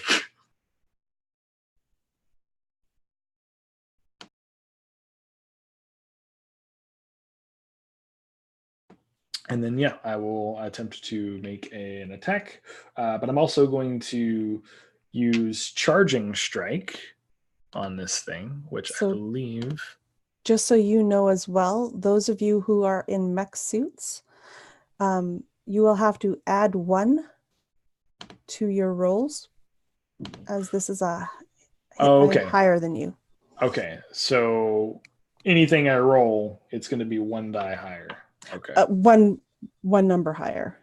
So if you roll 15, you add 1. So you got. Okay. Okay. So I'm just gonna charge him. And okay. And that's, what am I rolling? Power, right? Yes, if you're attacking, yeah, it's power. Yeah, so that's 4 over 18. So I dodge out of the way, and then like just like a boxing uppercut, I take that blade and just jam it into the side of this creature, As I charge forward, the boosters kind of push in and jam into the chitinous armor, find a nice little spot in it, and like just stand there ready to go. Okay, so I'm sorry. How much did you do it? How much damage did you do? I need to roll damage on it, don't I? D8. Ooh, I only did like 1 damage, but I mean, it's damage. Okay, so as you hit, you know it was a solid hit, but it does not seem to do anything to this creature. Well, damn. And now I'm like really close in on it. Like a boxer who just got too close in. That Muay Thai grab, like I went for that grab, and then he's like, "Okay, cool, I'm gonna grab you now," and I've got you locked in. So we're in that close quarters fighting now. Oh man, yeah. So witnessing this from up in the ship, I think Bell's gonna get on the comms. Oh shit, boss, hang on to something tight. I'm about to reel you in. Hex, get ready to drop a shot right into the asteroid under its feet. Let's see if we can knock this sucker off some stable ground. And then I want to run down and hit the recall on Claw's tether to spool it back up and yank him out of the way back up towards the ship. Gotta hope you're not on 1 or 2. Why'd you have to say that right now? I mean, it couldn't have waited till after I got near the ship. Has to be when I'm in the arms of a crab. Well, I didn't think of it then. Yep, well, just do it and hurry up. Like what? You think I plan great ideas in advance? These things just come to me, man. You'll see the older you get.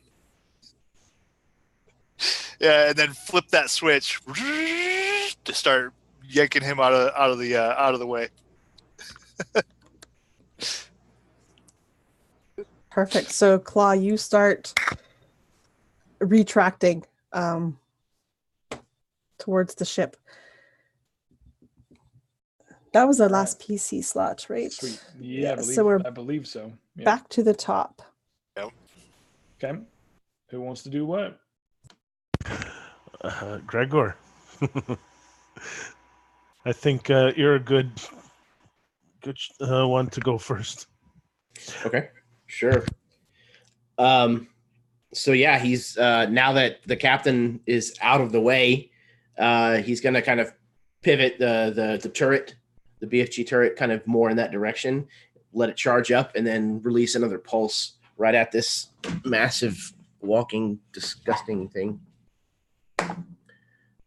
Okay, that's a 4 out of 17, so that's a hit. So were you aiming for the creature? I missed exactly where you were aiming. Yeah. Yeah. Okay, perfect.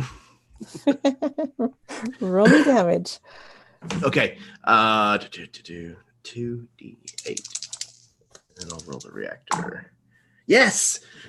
That is 16 points of damage. Okay, you blow a nice big hole into this creature, maybe damaging one of its arms.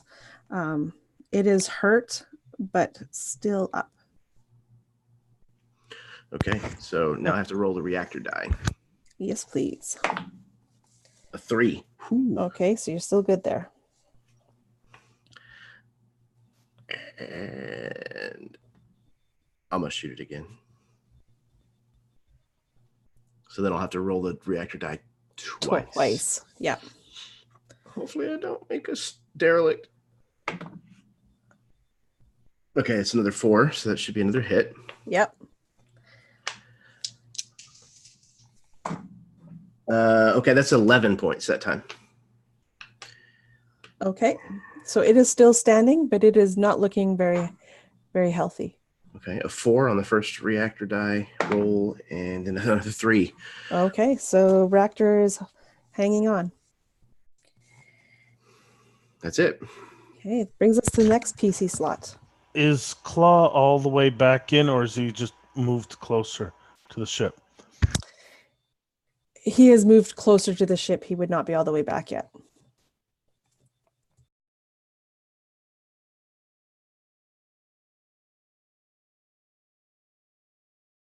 Important thing is he's not in reach of that. I'm giant not in monstrosity. range anymore. That's the important part, kids. Yeah.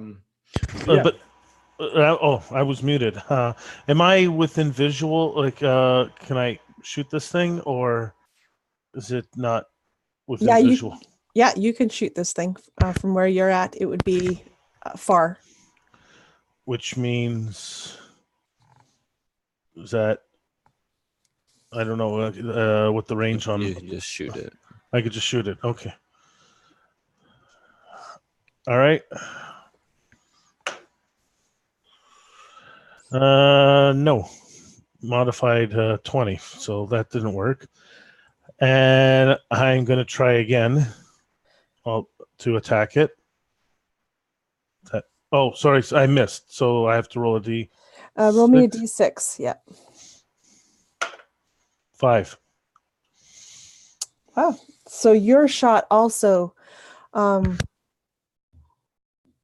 shakes the ground. You got this huge gun, and it shakes the ground. I need you to roll me a mobility.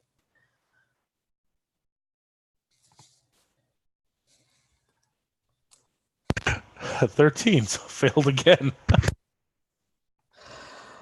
Oh dear. Okay. So as you shoot this gun, you again blast open another hole that ignites. You dive out of the way and do not make it, but you're caught in the peripheral because this was a shot that you did. So you will take half damage. So you will take 3. Would you guys believe that I'm actually below half now? Below half hit points. And then you can do your second shot if you wanted to. Yeah, I'm gonna you'll have to chance test it. reactor. Yeah. Yeah. Natural 20. Oh. Okay, I'm tossing this gun and I'm not going to use it anymore. So I need you to roll me another D6. 6. Okay, that is again, you blast this thing and it goes wider. I don't know, maybe the shake from the previous one threw it off and you but this shot kind of careens and doesn't seem to do anything other than just miss the target. Okay. But you need to roll me your reactor die. As I try firing off these 2 shots, my reactor starts overheating and sparking. And it goes down to a D4. You're down to a D4. Okay. If you roll a 1 or a 2 on a D4, you become overheated. That is the PC slot. So we have one more PC slot.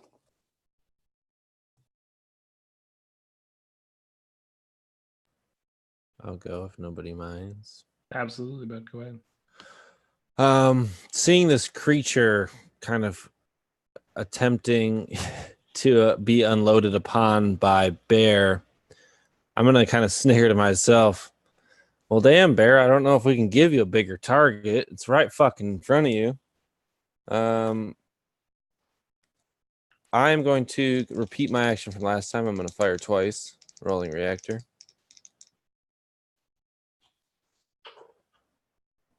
Dude, I'm rolling terribly in D&D terms. I rolled a 2 and a 6, which is both lower than my 10.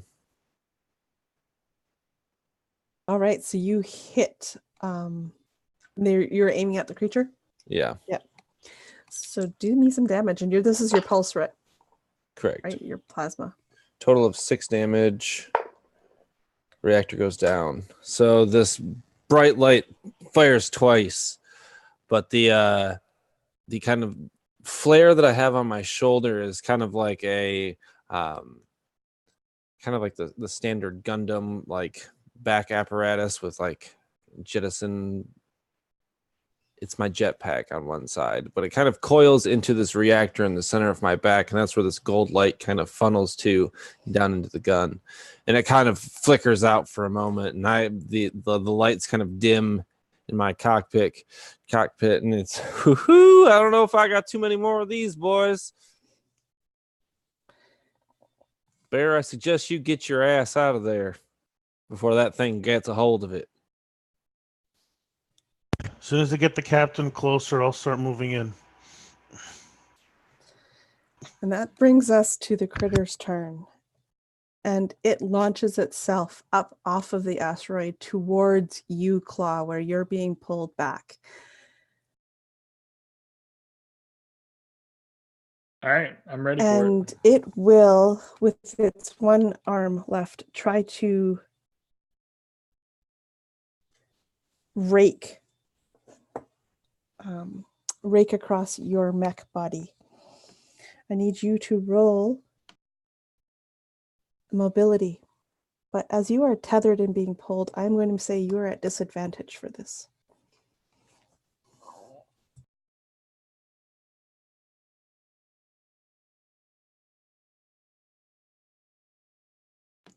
All right. Well, I would have been okay, but you asked for disadvantage, so I got a 14 over 13, so I didn't make it. Okay. Just barely. Quick thing. Is he close to me? So you're muted? No, he would not be at this point. Sorry. Yeah. That's No, all it's yours. all right. That's all I'm yours. off. Yep. Nope. I'm off asteroid at this point, so it's all right. It's all good. So I rolled a 1, so you take 1 point of slashing damage. Woo! Woo! We can all breathe a little better tonight as this claw, I imagine, just if you could hear like the fingernails on the chalkboard as this claw just rakes across that armor, and this gash of silver is now like etched into the chest plate, and I'm actually pissed for a hot minute. I'm more upset at the fact that I allowed it to damage me than anything. You son of a bitch, this is gonna take an hour, like days to buff out, you know? And that brings us to a PC slot. So who have we got left? We've got, I believe, Bell and Claw, right? Bell and Claw. And Bell, if you'd allow, I would like to take a return fire shot, because hell with that. As it comes up and tries to rake me across the chest, I'm going to, since it's going to be in close range to me, try and use that blade again and right hook it, or like left hook it right across the face, right into the chitinous mouth as I see it coming. And I have to roll. Damn it all. I got a 20. Why? So that is a crit fail. Yep. Oh, and I forgot. Yeah, it's the +1. I had the +1 too, because that's a 21. So you were aiming at the creature. You guys are out in space. I do not need you to roll me a d6. Okay. And crit fails only really matter when you are on the defensive, apparently. So. Okay, well, then that's a good thing. Dodge that bullet.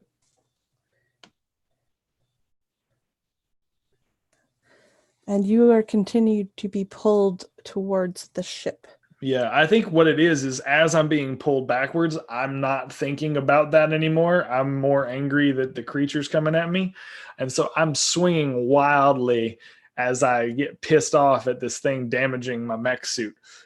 As I'm getting pulled back, my punch goes wide and whiffs. And I'm if my mech suit isn't, if my comms aren't turned off, you hear a slur, like a slew of just curse words and belligerent, like, goddamn, just everything under the sun you've ever heard. And then he calms down. Roger that, boss. And, I think at that point, Bell is gonna swing down into the harpoon chair, and see got the two actions. The first one, I'm gonna target lock onto the crab before firing that harpoon. So I got target lock. I got a test system. Yeah. Test system, please. And you are not a +1 at this. Your ship is higher HD, so. Yeah, target lock is a fail. So no advantage on the shot. But man, this is a 50-50 roll. Yeah, I'm gonna blast that harpoon away and see if we can at least snag this thing and hopefully limit its movement. All right. Oh, come on, Betsy. You just make me line this up nice and pretty like. Dunk. And power. Rolling out a 10. Oh my God, are you kidding me? I rolled a 10. That's a fail. I rolled exactly my stat. So you managed to maybe it hits, but it doesn't it does not pierce the chitinous hide of this crab, and it kind of bounces off into the space where you can re-reel it in and try again. Yep. So that I am not a gunner. brings us back to the top. So we have 3 PC slots. Who will take the first one? Jeremy, I think you're up again. Can you do aim and fire? Or unless you want to do 2 fires? I don't know. I actually just realized, I just reread the notes that said that each of the weapons are meant to be fired once per turn. Yeah, I forgot that part too. And That's my bad. So yes, I will be doing what Bell has been doing. I'm going to attempt to target lock first, and then fire the EMP. No, it's not right. BFG. Okay, so I have to test systems. Oh, and I failed. 19 over 16. So it will be a flat roll. 10 out of 17. So it is a hit, at least. So it would be an 11, technically. And it's 13 points of damage. Okay, so you can describe how this the BFG takes this thing out.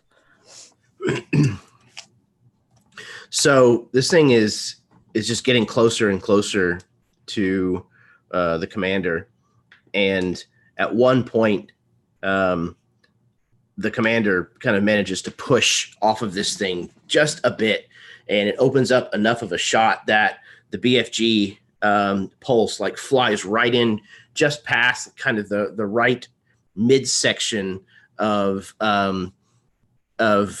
Claw's body, the mech, and slams into kind of this narrow spine area just above the pelvis of this thing, and just kind of obliterates the vertebrae and things connecting the two halves of this creature together, and both halves kind of start spinning apart from each other.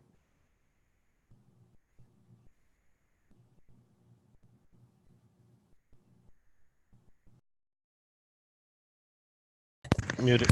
And with that, I'll eventually get this whole muting unmuting thing, but with that, we are out of combat.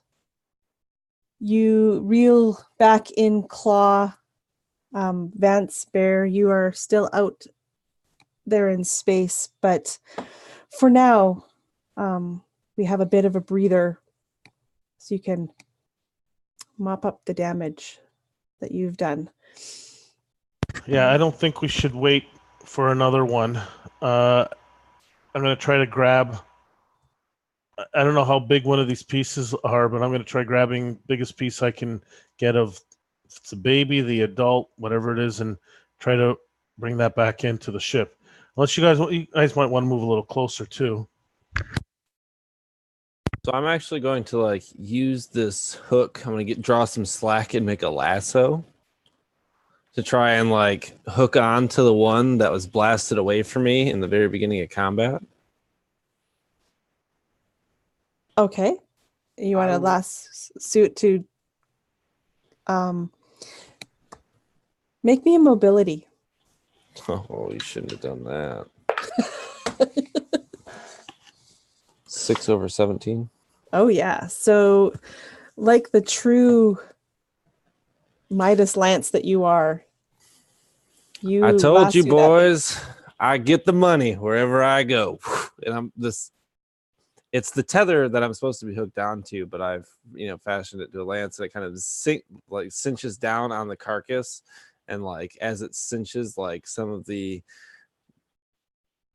oozy interior kind of like shoots into space. But I give my end of the tug, and all right, reel me back. Bear, you good down there? You don't need my help, do you? Because I'm not giving it. You see his deliberate ethos is just struggling and sparking. It looks like he's struggling. Some of the joints are not working properly, but Bear doesn't say anything, and he goes in. He tries to grab something, and he's going to pull it in on his own. He's not going to ask for help right now. Somebody start up the winch on Death here. I don't know how quick he will be on the return. And I'm like looking down at you, kind of like getting pulled back gracefully. He looks like he's struggling down there. Yeah, winch is on. I honestly don't know if we have enough space in the containment stasis for all of this. We are going to be rich. The money hairs on the back of my neck are going woo, woo, woo. Bring it. We're going to have a whole brand new engine room. I'm going to get all those nice, delicious tools that I don't have yet. My Christmas list is going to be wiped. And I'm getting one of those guns. Bell's already spending money we don't have. Yep. Do you not see all this money? It's winching in right now. Money, money, money, money. And we got lunch on the trip home. Yeah, you fucking criminals can stop eating all my goddamn noodles. I spent my fucking money on that last time we were important. You guys have been sneaking them all day. Fucking acting like I don't notice. Forget your noodles. We're going to have crab with real butter. Real butter. None of that synthetic reprocessed waste stuff. Real butter. And a side of potatoes made of real potato. All right, you're making me hungry now. Would you stop that and reel us in? And then with that Claw, you see that Claw has from, I think, one of his shoulders, right? This small device kind of reaches up to kind of tether out, and it's a grappling hook, and he's going to try to grab onto one of the big chunks of the big boy and reel that in if possible.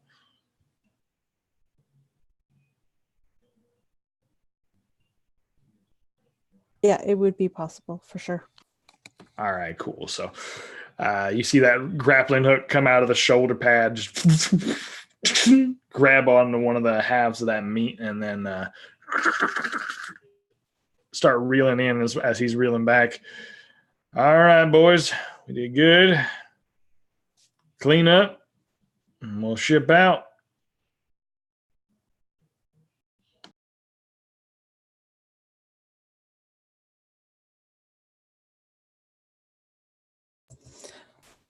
All right. So as we leave this group,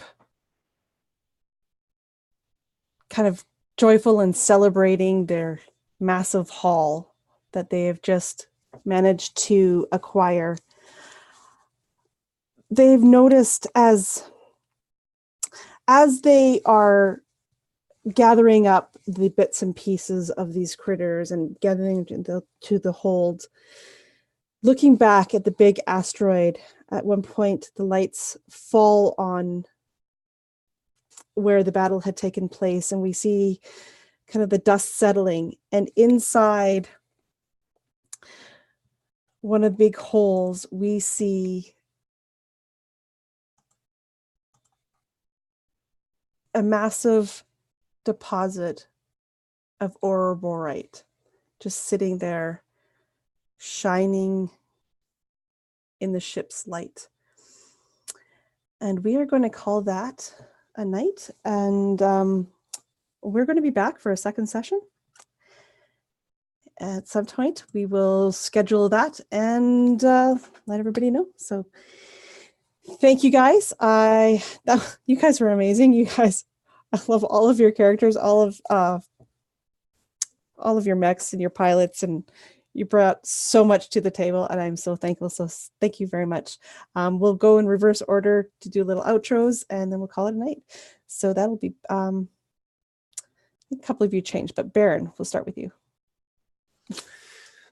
What's up, everybody? I'm Baron. I'm on the YouTube channel RWD Gaming. We've been on a brief hiatus, but with new advancements in technology that works, you may see the resurgence of the disadvantage, which may be a cool intro game. But I played Vance, Glatterbuilt, the Midas Touch, the man whose presence blesses the light upon those who want it, or maybe those who don't. All I know is we're making out with a lot of cash, and god damn does it feel good. Pleasure to be here. Thanks for having me. Thank you, Baron. Next we have Paul. Well, thanks, Karen, and thanks, everyone. And this is an amazing system. Well, my rolls aren't great, but the system is amazing. Having a lot of fun playing Alec Warwick, also known as Bear. And you can find me, Raven Rolls, on YouTube. Not a lot going on there, but once in a while I do put up an interesting show. And yeah, thanks again. I can't wait for to try this again next time. Thank you, Paul. Yeah, the dice gods were not very kind to you tonight. I'm just afraid. Maybe next time they'll be better. Next we have Chad. Hi guys. My name is Chad. I'm very happy to have been a part of this. This was so much fun getting to play around with mechs and stuff. I played a character by the name of Grayson Claw, and he is super excited about getting back to this. We've definitely made a haul, boys, and I am very excited to see what we can do going forward. You can find me over at Chad Nick on YouTube. I'm also a part of a bunch of these fine people's stuff. I love being a part of games with them. I am 1/3, as Jeremy said earlier, 1/3 of the Dudes of Yore. And I am really excited to just be back playing games and doing things. So thanks, guys, for having me tonight. Look forward to next session. It's good to have you back, too. Next, we have Joe. Oh wait, no, reverse order, not reverse speech. Thank you very much, everybody. Like, this has been fantastic and awesome. You guys are such a blast to play with. Like, I'm overjoyed every time I get to. Chad, this was the first time playing with you. Like, dude, it is awesome, man. Like, I'm stoked. I much appreciate like all of you guys. Karen, this is so awesome so far. Like, I'm jazzed for a second session. Like, I'm doing my little happy chair dance. Thank you very much. I forgot. Oh, yeah. I'm Bell, the cantankerous engineer who, Heart of Gold, gets the job done. You can find me at my very quiet, tiny channel, The 1 Foot Wall. not a whole lot going on over there lately. But thank you so much. Thank you guys. Thank you, Karen. That's it. Thank you so much. It's a pleasure playing with each and every one of you, and I'm so thankful that all of you could make it and that you've agreed to have a second session so that we can continue the story. Last but not least, Jeremy. Absolutely. Yeah, hey everybody, I'm Jeremy. I've played Gregor. We didn't get to see T-Hex this session, but I'm sure that we will next time. But for now, I was the man on the BFG. And yeah, I do have a YouTube channel. It's called the Erasmus Expeditions. I do a lot of live plays for different systems and settings and stuff. I'm in the midst of a Star Wars trilogy. So next Tuesday will be episode 2 of that. Be sure to drop on by and watch that. It's been a lot of fun. And I've run Mecha Hack a couple times, and I've only played it twice before, I believe. So this is my 3rd time, and I love it. I just love how easy the system is to manipulate and modulate into kind of basically anything that you want. And every time I've gotten the chance to play it or run it, it's always worked out impeccably well. It's just been a lot of fun, and I just enjoy being able to like shoot massive guns and, you know, blast through space and apparently even kill large crab creatures. So yeah, it's a ton of fun. And this is a great group of players. I love playing with you guys.